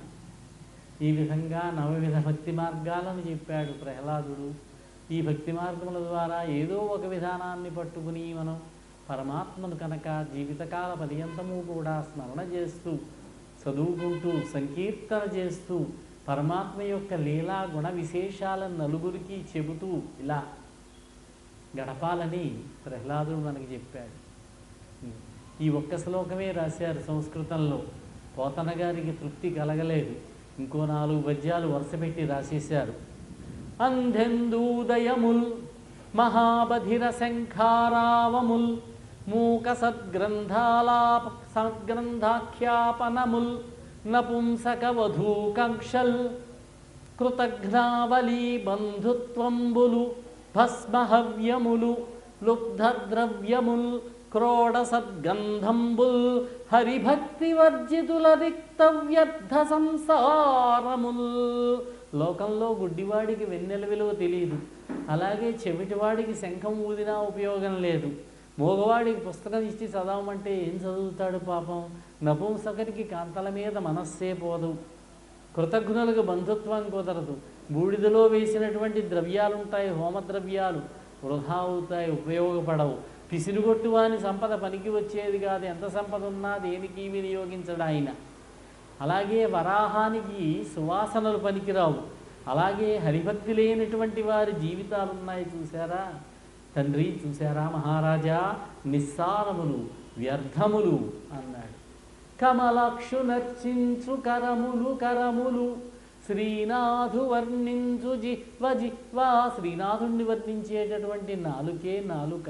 సురరక్షకుని చూచు చూపులు చూపులు చూట్కులు చూట్కులు శేషశాయికి మృక్కు శిరము శిరము విష్ణునా కర్ణించు వీనులు వీనులు శ్రీ మహావిష్ణువుకు సంబంధించినటువంటి విశేషములను వినేటటువంటి చెవులే చెవులట. మధువైరిత విలిన మనము ఆయన యందు లగ్నమై ఉన్నటువంటి మనస్సే మనస్సు. భగవంతు వలగొను పదములు పురుషోత్తముని మీది బుద్ధి దేవదేవుని చింతించు దినము ఏ రోజునైతే ఆ పరమాత్మను గురించి మనం ప్రార్థిస్తూ చింతిస్తూ ఆలోచిస్తూ స్మరిస్తూ ఉంటామో ఆ రోజే మనకి మంచి రోజట. చక్రహస్తుని ప్రకటించు చదువు శ్రీ మహావిష్ణువు గురించి చెప్పేటటువంటి ఇతర చదువులన్నీ కూడా నిరర్థకములు. కుంభినీధవు చెప్పెడి గురుడు తండ్రి హరిచేరుమనియడి తండ్రి. నాయన శ్రీ మహావిష్ణువుని చేరుకోరా, శ్రీ మహావిష్ణువుని ధ్యానం చేయరా అని చెప్పే తండ్రి అన్నాడు. తండ్రికే పెట్టాడు. కంజాక్షునకు గాని కాయంబు కాయమే పవన గుంఫిత చర్మ భస్త్రిగాక. పరమాత్మకు పూజించినటువంటి పరమాత్మను సేవించినటువంటి శరీరం కాదని గాలితో కూడినటువంటి తిత్తి వంటిదటిది, కొలిమి తిత్తి లాంటిది. వైకుంఠు పొగడని వక్త్రమే ఢమఢమధ్వని తోడి ఢక్కగాక. వైకుంఠుని పొగడనటువంటి ఈ కంఠమున్నది ఢమఢమ మోగే ఢక్క, ఇది కంఠమే కాదన్నారు. హరిపూజనము లేని హస్తమే తరుశాక నిర్మిత దర్వికాక. శ్రీ మహావిష్ణువు పూజ చేయనటువంటి చేతులు కాబటవి కర్రతో చేసినటువంటి చెక్కతో చేసినటువంటి తెడ్డు వంటి వట అని ఈ విధంగా ప్రహ్లాదుడు తన యొక్క భక్తి భావాన్ని తండ్రి దగ్గర చెప్పాడు. సంసార జీమూత సంఘంబు విచ్చునే చక్రిదాస్య ప్రభంజనము లేక. పెద్ద గాలి సుడిగాలి లేకుండా, గాలి విసురు లేకుండా కారుమబ్బులు విడిపోవు. అలాగే శ్రీ మహావిష్ణువు సేవ చేయకుండా ఈ సంసార బంధాలు విడిపోతాయా తండ్రి అని శ్రీ మహావిష్ణువు యొక్క స్తుతి చేసేసరికి కొంచెం ఒళ్ళు మండిపోయింది. గురువుగారి వంక తిరిగాడు. ఏమయ్యా, నా కుమారుణ్ణి తీసుకువెళ్ళి పటుతర నీతి శాస్త్రచయ పారగు చేసెదమంచు బాలు నీవటు కొనిపోయి వానికి అనర్హములైన విరోధి శాస్త్రముల్ కుటిలత చెప్పినాడవు. విరోధి శాస్త్రాలని చెబుతావా నువ్వు? గురువుగారు అబ్బాయివని నిన్ను గౌరవించాను, ఇలా చేస్తావా? నీకు ఇది ధర్మమేనా? బ్రాహ్మణాకృతి వికాక యథార్థపు బ్రాహ్మణుండవే. బ్రాహ్మణ రూపంలో ఉన్నవాడివి కానీ నీవి యథార్థముగా బ్రాహ్మణుడివేనా అంటే వణికిపోయాడు పాపం గురువుగారు. వణికిపోయి, మహారాజా నమత్ప్రణీతం నపరప్రణీతం సుతో వదత్యేష తవేంద్రశత్రో నైసర్గికీయం మతిరస్య రాజన్ నియచ్చమన్యుం కదదాస్మమానః. ఓ ఇంద్రశత్రువు, ఓ మహారాజా, నీ పుత్రుడు మాట్లాడినటువంటి విషయములు నా దగ్గర కానీ ఇతరులెవరి దగ్గర కానీ నేర్చుకున్నవి కావు. అతనికి స్వభావ సిద్ధంగా స్వాభావికమైనటువంటి వచ్చినటువంటిదే ఇది శత్రువు ఎందున్నటువంటి భక్తి. అందుచేత మా మీద కోపించవలదు అన్నాడు. అప్పుడు ప్రహ్లాదుడు అంటాడు, తండ్రి ఎరా నీకు గురువులు చెప్పనటువంటి విద్య నీకు ఎలా వచ్చింది, నీకెవరు చెప్పారు అని గద్దించి పలికితే, తండ్రి భగవంతుని యందు భక్తి దానంతట అది రావాలి కానీ ఒకళ్ళు చెబితే వస్తుందా తండ్రి? అచ్చపు చీకటింబడి గృహవ్రతులై విషయ ప్రవిష్టులై చచ్చుచు పుట్టుచున్మరల చెర్విత చర్వణులైన వారికి చెచ్చర పుట్టునే వరులు చెప్పిననైనా పరులు చెప్పిననైనా నిజచ్చనైనా ఏమిచ్చిననైనా కానలకు ఏగిననైనా హరి ప్రబోధముల్ మతిర్న కృష్ణే పరతస్వతోవా మిథోభిపద్యేత గృహవ్రతానాం అధాంతగోభిర్విశతంతమిశ్రం పునః చర్విత చర్వణానాం. గృహవ్రతులై సంసారంలో పడి కొట్టుకుపోయేటటువంటి మనుష్యులు నిగ్రహం లేనటువంటి ఇంద్రియాల ద్వారా ఘోరమైనటువంటి అంధకార నరకంలో పడి అందులోనే ఉంటూ ఉంటారు. చర్విత చర్వణం చేస్తూ ఉంటారు. తిన్నదాన్నే మళ్ళీ తింటూ ఉండడం, నవిలిన దాన్నే మళ్ళీ నవ్వులుతూ ఉండడం, అది చర్విత చర్వణం. అంటే వారి బుద్ధి ఎప్పుడూ కూడా పరుల యొక్క అంటే గురువులు చెప్పే ఉపదేశాలను అనుసరించి కానీ, తన ప్రయత్నాన్ని అనుసరించి కానీ, లేదా ఉభయల సంయోగాన్ని అనుసరించి కానీ ఏ విధంగా అయినా కూడా ఆ పరమాత్మ అయినటువంటి కృష్ణ పరమాత్మ యందు మనస్సు లగ్నం కాదు తండ్రి. కానని వాని నూతగొని కానని వాడు విశిష్ట వస్తువుల్ కానని భంగి. ఒక గుడ్డివాడిని ఆసరాగా చేసుకుని మరొక గుడ్డివాడు విశిష్టమైనటువంటి వస్తువులను చూడలేనటువంటి విధంగా కర్మములు గైకొని కొందరు కర్మబద్ధులై కానరు విష్ణుని. ఈ కర్మాల్లో తగులుకొని కర్మముల్లో దూరిపోయి ఇరుక్కుపోయి విష్ణుమూర్తిని తెలుసుకోలేరు వాళ్ళు. కానీ కొంతమంది ఉంటారు జ్ఞానులైన వాళ్ళు. కొందరు కందురు అకించన వైష్ణవంగ్రి సంస్థాన రజోభిషిక్తులగు సంహృత కర్ములు దానవేశ్వరా. కానీ కొంతమంది ఉంటారు తండ్రి, ఆ విష్ణు భక్తుల యొక్క శ్రీ మహావిష్ణువు యొక్క భక్తుల యొక్క పాదపరాగాలు తల మీద ధరించినటువంటి పుణ్యాత్ములైనటువంటి వాళ్ళు మాత్రం ఆ స్వామిని కనులారా చూడగలుగుతారు తండ్రి. అంతేనే కానీ సంసారంలో కొట్టుమిట్టాడేటటువంటి వాళ్ళు భగవంతుని చూడలేరు అన్నారు. అనేసరికి మహారాజా ఇంక మా వల్ల కాదు ఇది, ఇక మీ వాడికి తానంతట అదే వచ్చినటువంటి బుద్ధి, మీరు అతన్ని ఏ విధంగా దారిలో పెట్టుకుంటారో మీరే చూసుకోండి అన్నారు. రాక్షసుల్ని పిలిచాడు. పంచబ్దంబులవాడు తండ్రి నగునా పక్షంబు నిందించి ఎత్కించిద్భీతియులేక విష్ణుని అహితున్ కీర్తింపుచున్నాడు. వల్దంచున్ చెప్పిన మానడు అంగమున పుత్రాకారతన్ వ్యాధి జనించెను.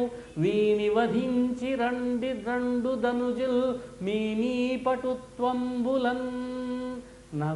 నా కుమారుడు కాడు వీడు, నాకు శత్రువు వీడు, 5 సంవత్సరముల ప్రాయము వాడు, నా మాటను ధిక్కరించి నా యొక్క శత్రువైనటువంటి విష్ణు సంకీర్తన చేస్తున్నాడు వీడు, మీరు మీ శక్తి సామర్థ్యాలు ఉపయోగించి వధించిరండి అన్నాడు. అంగవ్రాతములో చికిత్సకుడు దుష్టంగంబు ఖండించి శేషంగ శ్రేణికి రక్షసేయు క్రియ. శరీరంలో ఒక భాగం పాడైనట్లయితే వైద్యుడు ఏం చేస్తాడంటే ఆ శస్త్రచికిత్స చేసి ఆ దుష్టాంగాన్ని ఖండించి మిగిలినటువంటి శరీర భాగాలను రక్షిస్తాడు. అదేవిధంగా ఈ ప్రహ్లాదుని నేను వధించి నా దానవ కులాన్నంతా కూడా రక్షించుకుంటాను, మీరు మీ పటుత్వంతో ఇతన్ని వధించండి అంటే రకరకములైనటువంటి బాధలన్నీ కూడా పెట్టారు. నిప్పులో తోశారు, పర్వతముల వేయించి త్రోశారు, సముద్రములో ముంచారు, పాముల చేత కనిపించారు. ఇవన్నీ కూడా ఇబ్బందులు పెట్టారు వాళ్ళు. అయినా కూడా ఏ విధమైనటువంటి హాని జరగలేదు ప్రహ్లాదుడికి. కొన్ని శక్తులు ఉన్నాయి, 8 శక్తులు ఉన్నాయి. అణిమ గరిమ మహిమ లఘిమ అణిమా సిద్ధే గరిమా సిద్ధే లఘిమా సిద్ధే మహిమా సిద్ధే ప్రాకామ్య సిద్ధే వసిత్వ సిద్ధే ఈసిత్వ సిద్ధే. అమ్మవారి యొక్క దేవి ఖడ్గమాల్లో వస్తుంది. ఈ సిద్ధులు ఉంటే వాళ్ళు చాలా శక్తివంతులవుతారట. అష్టసిద్ధి నవనిధికే దాత అసువర దీన్హా జానకీ మాత. హనుమాన్ చాలీసాలో హనుమంతుడికి చెబుతారు. మహేంద్ర పర్వతం మీద నిలబడ్డాడు, శరీరాన్ని చాలా పెద్దది చేశాడు సముద్రాన్ని లంఘించడానికి. అలాగే సురస మింగమంటే నా నోట్లోకి ప్రవేశించమంటే శరీరాన్ని శతయోజన విస్తీర్ణానికి పెంచి మళ్ళీ అంగుష్టమాత్రుడైపోయాడు బటనవేలు ప్రమాణంలోకి. ఇవే అణిమ మహిమ లఘిమ. దూదిలాగా తేలికైపోతారు ఒక్కొక్కసారి బాగా బరువైపోతారు. శ్రీకృష్ణుడు తల్లి ఒడిలో పడుకుని ఆడుకుంటున్నాడు, ఉన్నట్టుండి బరువైపోయాడు బాలకృష్ణుడు. నెల్ల పిల్లవాడేమో ఏమిటి ఇంత బరువయ్యాడు అని కిందకి దింపి ఏదో పనుంటే లోపలికి వెళ్ళింది. ఈలోగా సుడిగాలి వచ్చి తృణావర్తుడైన రాక్షసుడు కృష్ణుడిని పైకెత్తుకుపోయాడు. బరువు బాగా పెరిగిపోతే ఇక పీక పట్టుకుంటే కింద పడ్డాడు, మరణించాడు ఆ రాక్షసుడు. ఇదొక సిద్ధి. ఒకసారి సాయిబాబా గారు ఎక్కడికో వెళ్ళి షిరిడీకి వస్తున్నారట. గోదావరి నది చాలా నిండుగా ప్రవహిస్తోంది, ఏమీ లెక్క చేయలేదు ఆయన. సిద్ధులు గలవాడేమో, దూదిలాగా శరీరం తేలికైపోయిందిట. ఆ నది మీద నడుచుకుంటూ వచ్చేసారట. అదొక సిద్ధి, అష్టసిద్ధుల్లో ఒక సిద్ధి. ఈ సిద్ధులు ఉన్నాయి ప్రహ్లాదుడి దగ్గర. ఇంకొక విషయం, దేవతలంతా కలిసి ఒక గంధర్వుడి దగ్గరికి వెళ్ళి, ఏమయ్యా నువ్వు హిరణ్యకశిపుడు కుమారుడిగా జన్మించాలి, నీ వల్ల అతనికి మరణం ఉన్నది అంటే, బాబోయ్ నేను మాత్రం వెళ్ళాను, హిరణ్యకశిపుడు చండశాసనుడండి బాబు అన్నాడు. లేదయ్యా నీకు తైజస శరీరం ఇస్తాం, ఆ తైజస శరీరం ఉండడం వల్ల నీకు కత్తులతో నరికినా ఇబ్బంది లేదు, అగ్నిలోకి త్రోసిన అగ్ని నిన్ను కాల్చదన్నారు. ఆసక్తి ఉందన్నారు. హిరణ్యకశిపుడితో ప్రహ్లాదుడై చెప్పాడంటారు విష్ణు పురాణంలో, తండ్రి శ్రీరామనామాన్ని కనుక మనం సంతతము కనుక స్మరిస్తూ ఉన్నట్లయితే అగ్ని నన్ను కాల్చదు, అందుకే నాకు అగ్నిలో వేసినా కూడా నాకు ఏ విధమైనటువంటి ఇబ్బంది లేదన్నారు. ఈ విధంగా రకరకాలుగా ఇబ్బందులు పెడుతూ ఉంటే ప్రహ్లాదుడు పారడు లేచి దిక్కులకు పరిగెత్తడం లేదట. తన్ను నిశాచరుల్ పొడువ దైత్య కుమారుడు మాటి మాటికి ఓ పన్నగసాయి, ఓ ధనుజ భంజన, ఓ జగదీశ, ఓ మహాపన్న శరణ్య, ఓ నిఖిల పావన అంచును తించుగాని. పరమాత్మ యొక్క నామస్మరణ చేస్తాడు, ధ్యానం చేస్తాడు, కానీ తా కన్నుల నీరు తేడు, నీరే రావట్లేదు కన్నుల వెంట. భయకంప సమేతుడు కాడు, భయం పొందడం లేదు, నిర్భీతిగా ఉన్నట్ట. పారడు లేచి దిక్కులకు, లేచి పక్కలకి పారిపోవడం లేదు. బాహువులొడ్డడు, చేతులు అడ్డు పెట్టుకోవడం లేదు. బంధురాజిలో దూరడు, ఘోర కృత్యమని తోరడు తండ్రిని, తన తండ్రిని ఇది ఘోర కృత్యము, తప్పు చెయ్యొద్దు తండ్రి అని మాత్రం అనడం లేదు, క్షమించు తండ్రి అనడం లేదు. మిత్రవర్గముం చీరడు, మిత్రుల మధ్యకి వెళ్ళడు. మాతృ సంఘము వసించు సువర్ణ గృహంబులోనికి తారడు, తల్లి నివసించేటటువంటి అంతఃపురంలో అంతరగృహంలోకి వెళ్ళడం లేదు. తాపము నొందడు కావరేయనడు కంటగింపడు.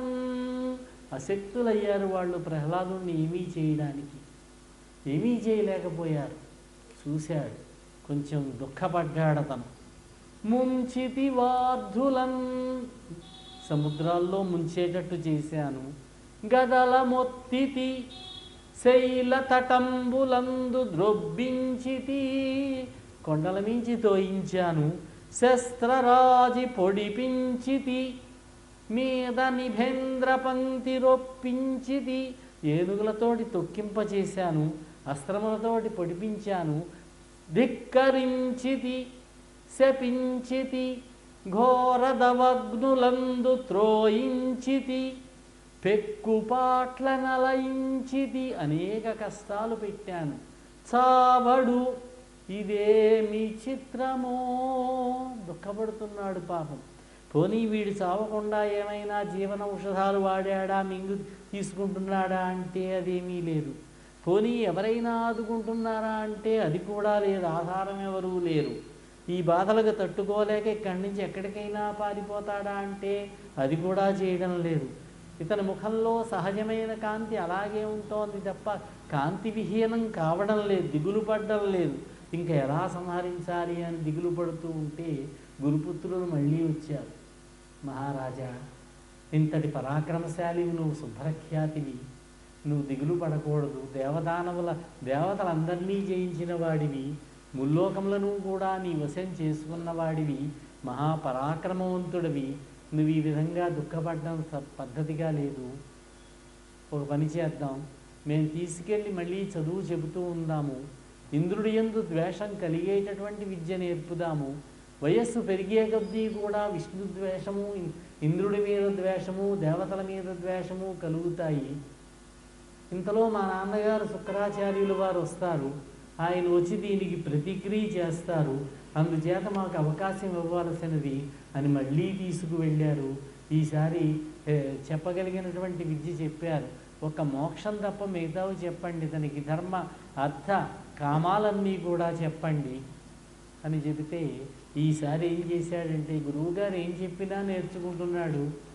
గురువులు స్నానమునకో లేదా ఇంటికి భోజనమునకో వెళ్ళినప్పుడు మిగిలినటువంటి రాక్షస బాలునందరినీ పోగు చేసి, మిత్రులారా మన వయస్సు కుర్రవాళ్ళందరూ చనిపోతూ ఉన్నారు చూశారు కదా, ఈ జీవితం అనేటటువంటి అశాశ్వతమైనటువంటిది, మనిషి పుట్టినటువంటి ప్రతివాడికి కూడా మరణము తప్పదు కనుక మనకి గురువులు సరి అయినటువంటి చదువు చెప్పడం లేదు.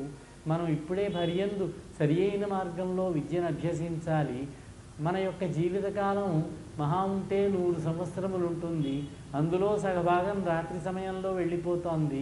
ఇంకా మిగిలిన 50 సంవత్సరముల్లో మొదటి 10-15 సంవత్సరములు బాల్యము, 15 అంటే రాత్రి కూడా కలపాలి కనుక 30 సంవత్సరములు వచ్చే వరకు బాల్యము, యవ్వనము, తెలియనటువంటి తనము, అజ్ఞానంలో పోతాము.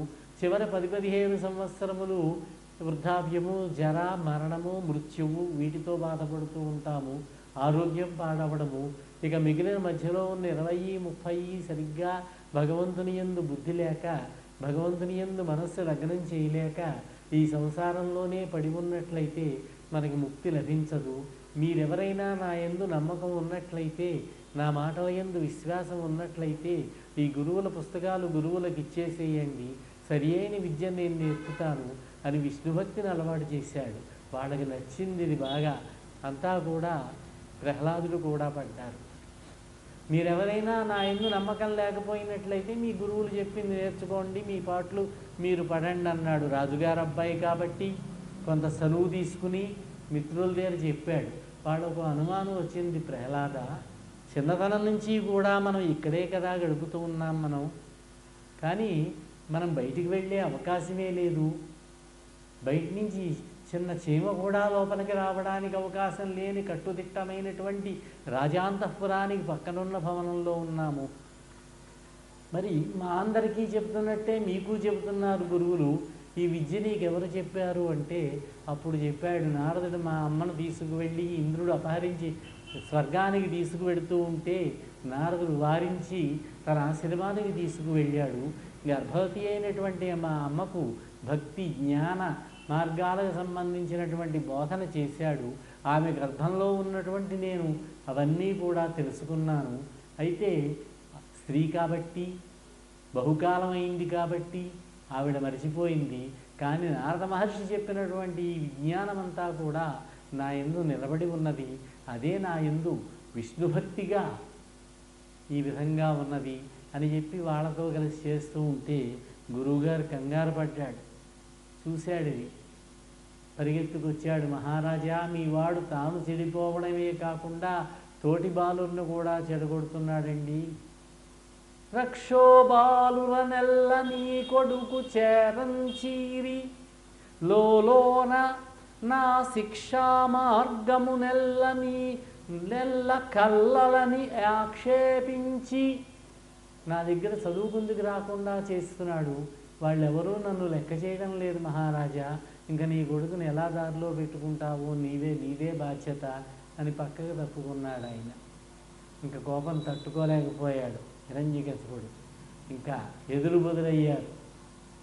అటు ప్రహ్లాదుడు, ఇటు హిరణ్యకశిపుడు, ఇటు నాస్తికుడు, అటు ఆస్తికుడు.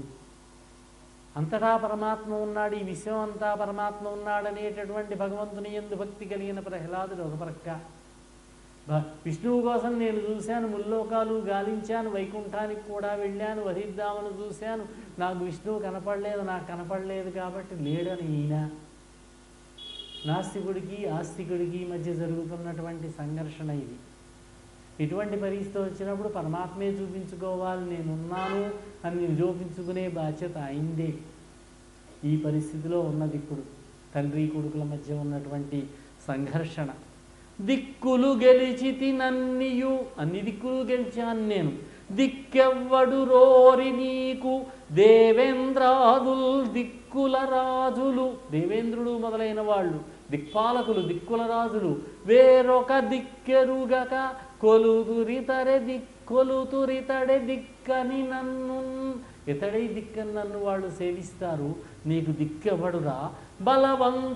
బలవంతుడనే జగముల బలములతో చనక, సైన్యాన్ని కూడా తీసుకువెళ్లకుండా నేనొక్కడే వెళ్ళి వీరభావమున మహాబలుల జయించితి, ఎవ్వని బలమున ఆడెదవు నాకు ప్రతివీరుడవై, నాకెదురు నిలిచి ప్రతివీరుడివిగా ఎవరి బలం చూసుకుని మాట్లాడుతున్నావన్నాడు.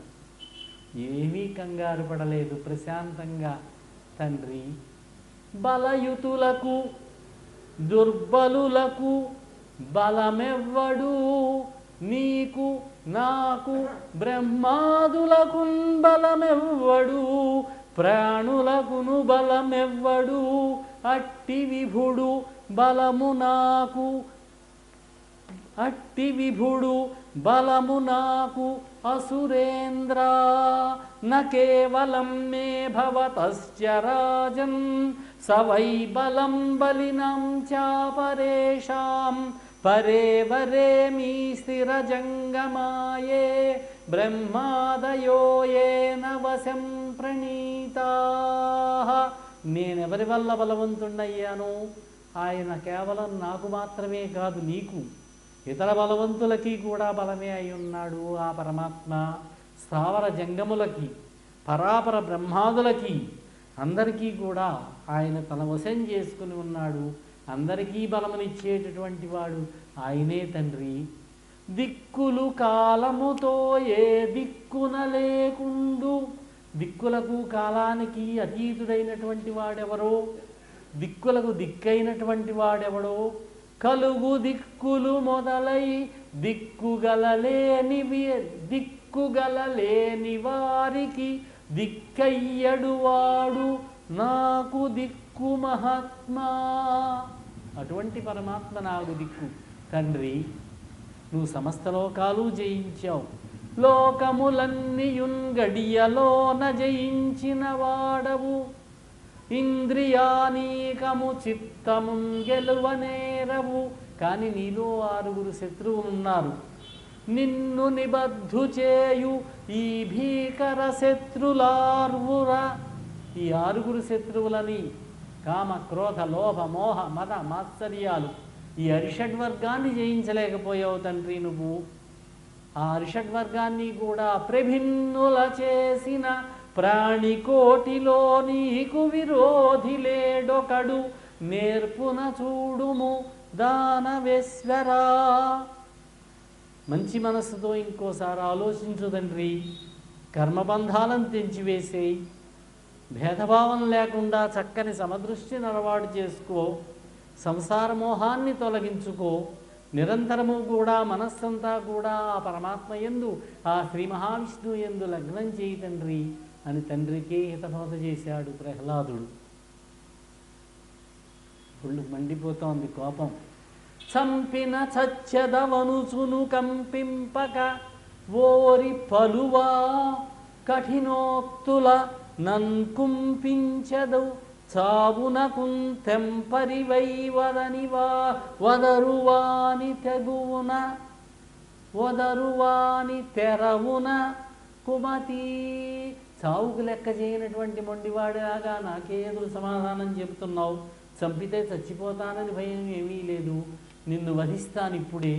నాతోటి ప్రతిభాషలు ఆడుతున్నావు నువ్వు. ఎక్కడున్నాడా హరి? ఎలా వస్తాడు? ఏ రూపంలో వస్తాడు? ఏ రీతిగా తిరుగుతూ ఉంటాడు చెప్పు. లేకపోయినట్టయితే నిన్ను నీ హరిని కూడా సంహరిస్తాను నేను. నా ఈ పదునైనటువంటి కరవాలంతో నిన్ను సంహరిస్తాను. ఆ హరి నిన్ను రక్షించడానికి వస్తాడా? నేనే ఈ విశ్వానికంతటికీ కూడా ప్రభువుని, నేను ఈ జగన్నాథుణ్ణి నేను తప్ప ఈ విశ్వమునకు ప్రభువు ఇంకొకడు లేడు. నేను కాక ఈ జీవకోటికి సంపూర్ణుడైనటువంటి పరమాత్మ శక్తివంతుడైనటువంటి రాజు ఒకడు లేడు. హిరణ్యాక్షుణ్ణి సంహరించాడు నీ పినతండ్రిని ఆ విష్ణువు. అప్పుడు నేను అతని కోసం గాలించాను, నాకు అతను కనిపించలేడు, మరి ఇంకెక్కడ ఉంటాడు అని అడిగాడు, ధిక్కరించాడు. ప్రహ్లాదుడు చాలా ప్రశాంతంగా, తండ్రి పరమాత్మ ఎక్కడైనా ఉంటాడు, అన్ని చోట్ల ఉంటాడు. కలడంబోధి కలండుగాలి కలడాకాశంబునన్ కుంభినిన్ కలడగ్నిన్, పంచభూతములు ఐదును, ఈ 5 పంచభూతాల్లోనూ ఉంటాడు ఆయన. పగళ్ళ దిశలన్ పగళ్ళ నిశలన్ దిశలన్, దిశలు అన్ని దిశల్లోనూ ఉంటాడు. ఖద్యోత చంద్రత్మలన్, సూర్యుల్లో ఉంటాడు, చంద్రుల్లో ఉంటాడు. కలడోంకారమునన్ త్రిమూర్తుల త్రిలింగ వ్యక్తులందంతటన్ కలడీసుండు, స్త్రీ పురుష నపుంసక అందరి యందు కూడా పరమాత్మ ఉంటాడు. కలడీసుండు కలండు తండ్రి వెదకంగా నేల ఈయాయడన్, ఇక్కడ అక్కడ వెతకక్కర్లేదు, అన్ని చోట్ల ఉంటాడు. ఇందుగలడు అందులేడను సందేహము వలదు, చక్రి సర్వోపగతుండు ఎందెందు వెదకి చూచిన అందందేగలడు దానవగ్రణి వింటే. సర్వస్థలములందు కూడా మహావిష్ణువు ఉంటాడు, వెతకవలసిన పని లేదు తండ్రి అని నిశ్చయంగా, నిబ్బరంగా, ధైర్యంగా ప్రహ్లాదుడు చెప్పాడు. ఇప్పుడు ఎక్కడ చూపించమంటాడో, ఈ కుర్చీలో చూపించమంటాడా, ఈ గదలో చూపించమంటాడా అని ఆ హరి ఏం చేశాడంటే, ఆయనదే కదా బాధ్యత. భక్తుడిని నిర్భయంగా చెబుతున్నాడు, నిశ్చయంగా హరి సర్వాత్మకుడు అని. ఎక్కడ ఉండవలసి వస్తుందో, హరి సర్వకృతులం కలండనుచు ప్రహ్లాదుండు భాషింప, సత్వరుడయ్యందును లేడు లేడని సుతుందైత్యుండు తర్జింప, శ్రీనరసింహాకృతి నుండే అచ్యుతుడు నానాజంగమస్తావరోత్కర గర్భంబుల అన్ని దేశముల ఉద్దండ ప్రభావంబునన్, అన్ని సమస్త విశ్వంలోనూ కూడా స్థావర జంగమ వస్తువులన్నిటి యందు కూడా నరసింహాకృతి ధరించి ఉన్నట్ట. డింభక సర్వస్థలముల అంభోరుహ నేత్రునుండు ననుచు పలికెదవు, మిగుల సంరంభంబున పలికెదవు, ఈ స్తంభంబున చూపగలవే చక్రిన్ గిక్రిన్. హరి సమస్త ప్రదేశాల్లోనూ ఉంటాడని చెబుతున్నావు సంరంభంతో, ఈ స్తంభంలో చూపించగలవా అన్నట్ట. ఒకవేళ స్తంభంలో కనుక నువ్వు చూపించలేకపోయినట్లయితే నీ శిరస్సును భూమి మీద పడేటట్టుగా నరికేస్తాను ఈ కత్తితోటన్నాడు. నిన్ను రక్షించడానికి ఏ శక్తి అడ్డుపడుతుందో చూపిస్తానన్నాడు, అడ్డుపడుతుందో చూస్తానన్నాడు. ప్రశాంతంగా చెప్పాడు. అంభోజాసనుడాదిగాగా తృణ పర్యంతంబు విశ్వాత్ముడై సంభావంబున ఉండు ప్రోడ. బ్రహ్మదేవుడు దగ్గర మొదలుపెట్టి గడ్డి పరక వరకు ఉండేటటువంటి అన్ని సమస్త వస్తువుల యందు ఉండేటటువంటి ఆ పరమాత్మ విపుల స్తంభంబునందుండడే. ఆ స్తంభంలో, ఈ స్తంభంలో ఉండడా, స్తంభర్తర్గతుడయ్యు ఉండుటకు ఏ సందేహము లేదు, నిర్దంభత్వంబున నేడు కానబడు ప్రత్యక్ష స్వరూపంబునన్.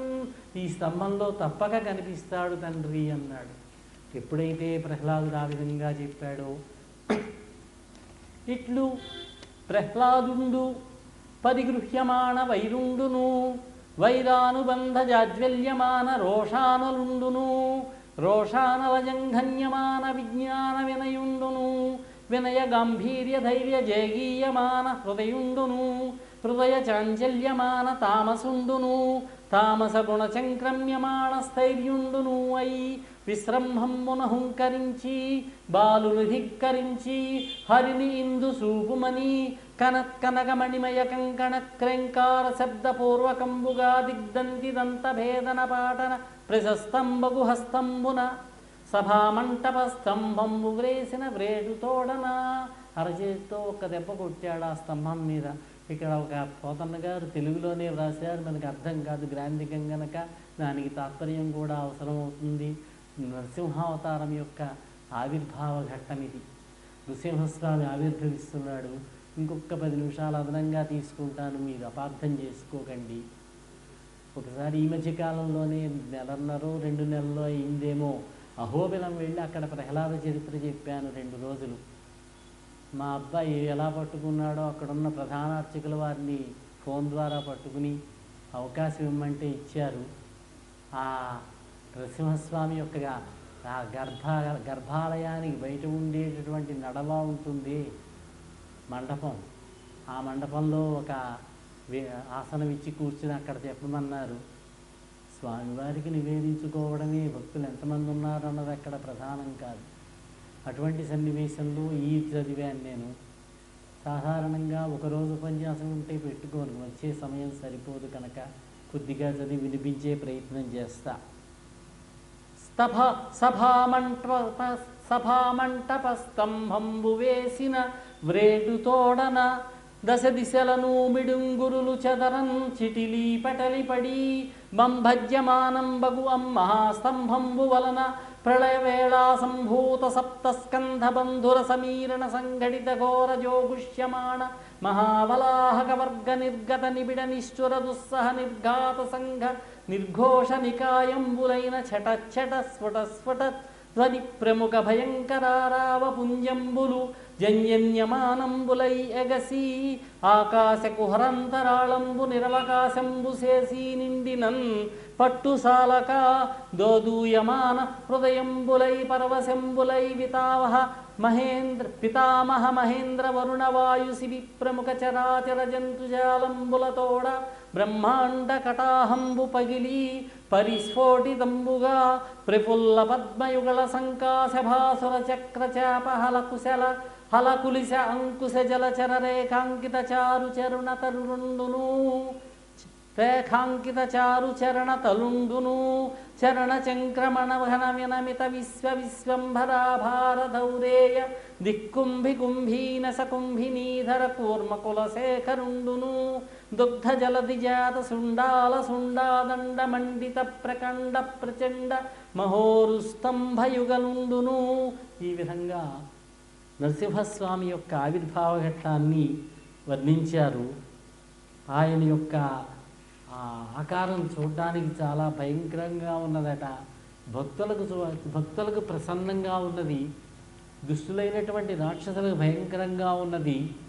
ఆయన యొక్క పాదాలు చక్రము, చేపము, నాగలి, వజ్రాయుధము, మీనము వంటి శుభరేఖలతోటి నిండి ఉన్నాయట. వికసించిన పద్మాలలాగా ప్రకాశిస్తూ ఉన్నాయట.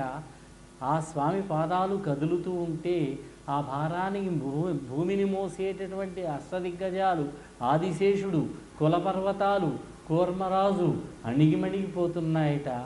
ఆయన యొక్క ఊరువులు తొడలు క్షీరసముద్రంలో పుట్టినటువంటి ఐరావతం తొండాలలాగా బలిసి బలవత్తరంగా ఉన్నాయట. ఆ స్వామి యొక్క నాభి ఆకాశగంగాలో సుళ్ళు తిరుగుతున్నటువంటి సరస్సులాగా గంభీరంగా ఉన్నదట. ఆ నరసింహస్వామి నడువు పిడికిటిలో ఇమిడేటంతగా సన్నగా నిగనిగలాడుతూ ప్రకాశిస్తూ ఉన్నదట. ఆయన వక్షస్థలం పెద్ద కొండచర్యలాగా ఉన్నదట. అతి కఠినమై ప్రకాశిస్తూ ఉన్నదట. ఆయన యొక్క వాడితేలినటువంటి వంకర్లు తిరిగినటువంటి గోళ్ళు రాక్షస సేనల యొక్క ధైర్య లతలను తెగపోసేటటువంటి కొడవళ్ళలాగా ఉన్నాయట. రాక్షసరాజుల యొక్క బండబారినటువంటి గుండె పొలాలను దున్నేటటువంటి పదునైనటువంటి నాగళ్ళట గోళ్ళు. శత్రువుల కళ్ళకు మిరిపిట్లు గలిపే మండల మండుతున్నటువంటి నెగళ్ళట ఆ గోళ్ళు. ఈ విధంగా స్వామివారికి భీకర ఆకారాన్ని వర్ణించారు పోతన్న గారు. సంస్కృతంలో కూడా ఈ వర్ణన ఉన్నది, దాన్ని తెలుగు చేశారు. చూశాడు హిరణ్యకశిపుడు. కొంచెం కంగారు పడ్డాడు. ఇతడా విష్ణు అంటే, విష్ణు ఇలా ఉంటాడా? నరమూర్తియు కాదు, కేవల హరిమూర్తియు కాదు, మానవాకారము కేసరి ఆకారము ఉన్నది, హరి మాయారచితమగు యథార్థము చూడన్. ఈ హరి యొక్క మాయారూపం ఇలా ఉన్నదేమిటి? అటు నరరూపము కాదు, ఇటు కేసరి రూపము కాదు. ఇటువంటి రూపం ఎక్కడైనా ఉంటుందా? అయితే పరమాత్మ ఏం చేస్తాడు? ఈయన అడిగినవన్నీ కూడా చిత్రమైనటువంటి కోరికలు, వరాలన్నీ అడిగాడు. అవన్నిటినీ కూడా సమాధానపరుచుకుంటూ ఇతన్ని వధించాలి. ప్రాణం ఉన్నవి, ప్రాణం లేనివి, వీటి వల్ల మరణం ఉండకూడదు. ప్రాణం ఉన్నవి లేనివి కానివి గోళ్ళు. ఇంటి బయట కాదు, లోపల కాదు, వాకిలి దగ్గర, పగలు కాదు, రాత్రి కాదు, సంధ్యా సమయంలో. ఈ విధంగా అన్నీ సరిచూసుకుని పరమాత్మ ఆవిర్భవించారు. మానవులు కాదు, జంతువులు కాదు, నరకేసరి రూపం. ఇది పరమాత్మకే సాధ్యమైంది. అనుకుంటాం చాలా తెలివైన వాళ్ళం మనమేనని. పరమాత్మ దానికి విరుగుడు కనిపెట్టే ఉంచుతారు. శ్రీ మహావిష్ణువుతోటి ధైర్యం చేసి గద విసిరాడు, గదతో పోరాటం చేశాడు, కుస్తీ పట్టాడు. ఆగలడా? సర్పమును పట్టేటటువంటి ఖగరాజులాగా, గరుత్మంతుడిలాగా ఒడిసి పట్టుకున్నాడు ఆయన. గద విసిరినటువంటి గదను తిరిగి తన మీదకే విసిరాడు ఆయన. పరమాత్మకు లొంగిపోయాడు నరసింహస్వామికి. ఆ వాకిలి దగ్గర, ద్వారబంధం దగ్గర నరసింహస్వామి వధించాడు. ఆ ఉగ్రరూపం తగ్గలేదు. అలాగే వచ్చి సింహాసనం మీద కూర్చున్నాడు. బ్రహ్మాది దేవతలంతా కూడా స్తుతి చేశారు. ఈశ్వరుడు, బ్రహ్మ, ఇంద్రుడు మొదలైన దేవతలంతా కూడా, విద్యాధరులు, గంధర్వులు, సిద్ధులు, చారణులు, వంధులు, మాగధులు వీళ్ళంతా కూడా ఆయన్ని స్తుతి చేశారు. ఉగ్రరూపం తగ్గడం లేదు.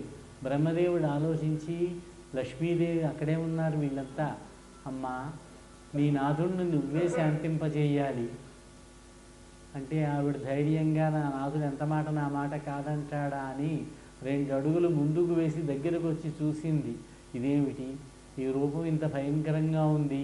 ఇంతకు ముందెప్పుడూ నేను ప్రసన్నవదనంతో ఉన్నటువంటి నా నాథుడినే చూశాను కానీ ఇటువంటి భయంకరమైన రూపాన్ని చూడలేదు. ఆయన పూర్తిగా శాంతించిన తర్వాత మాట్లాడతాను లెమ్మని వెనక్కి వెళ్ళిపోయింది ఆవిడ. అప్పుడు బ్రహ్మదేవుడు ప్రహ్లాదుడిని, నాయనా ప్రహ్లాద,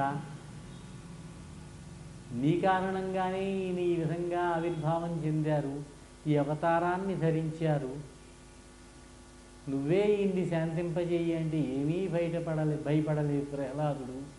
శ్రీహరిని స్తుతించాడు, దగ్గరికి చేరదీశాడు, ఆయన తల నిమిరాడు శ్రీ మహావిష్ణువు. నీకే వరం కావాలో కోరుకో అన్నట్ట. పరమాత్మ, నన్ను మళ్ళీ పరీక్షిస్తున్నావా నువ్వు? నాకేమైనా కోరికలు ఉన్నాయా ఇంకానే తెలుసుకోవాలనుకుంటున్నావా? నాకు ఏ విధమైనటువంటి కోరికలు లేవు. నీ యందు అచంచలమైనటువంటి భక్తి విశ్వాసములను మాత్రం ఉండేటట్టుగా చూడవలసినది. నాకు మోక్షాన్ని ప్రసాదించవలసినది. నా తండ్రి నీ యందు చాలా నేరము చేశాడు, దోషం చేశాడు. అతనికి సద్గతిని ప్రసాదించమంటే 37 తరముల వారు, 3 ఏళ్ళు 21 తరముల పూర్వీకులంతా కూడా సుఖస్థానాన్ని పొందుతారు, సద్గతిని పొందుతారు. నువ్వు కొంతకాలం పరిపాలన గావించవలసినది, అంతిమంలో మోక్షాన్ని పొందుదు కానీ అని పరమాత్మ అనుగ్రహించారు. నరసింహావతారం అనుగ్రహించి వెళ్ళారు. అదే రూపంలో వెళ్ళారు ఆయన. నరసింహస్వామి అవతారం ఇంతవరకే.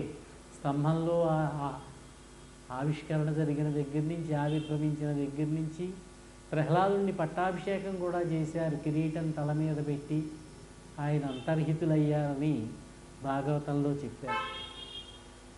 మనకి నవనారసింహ స్థలాలను ఉన్నాయి.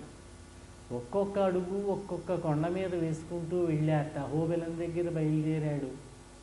అక్కడ నెల్లూరు దగ్గర పెంచెలకోనని ఓ కొండ ఉన్నది. తర్వాత మంగళగిరి దగ్గర ఓ కొండ ఉన్నది. ఇంకొంచెం వేదాద్రి అని ఒకటి ఉన్నది. ఇంకొంచెం ముందుకు వచ్చినట్లయితే మన దగ్గర ఉన్నటువంటి యాదగిరి గుట్ట ఒకటి ఉన్నది, నరసింహక్షేత్రం. అక్కడ కదిరి అని ఒకటి ఉన్నది, అది పర్వతం లేదు, అక్కడ నేల మీదే ఆలయం. అంతర్వేది దగ్గర నరసింహస్వామి క్షేత్రం ఉన్నది.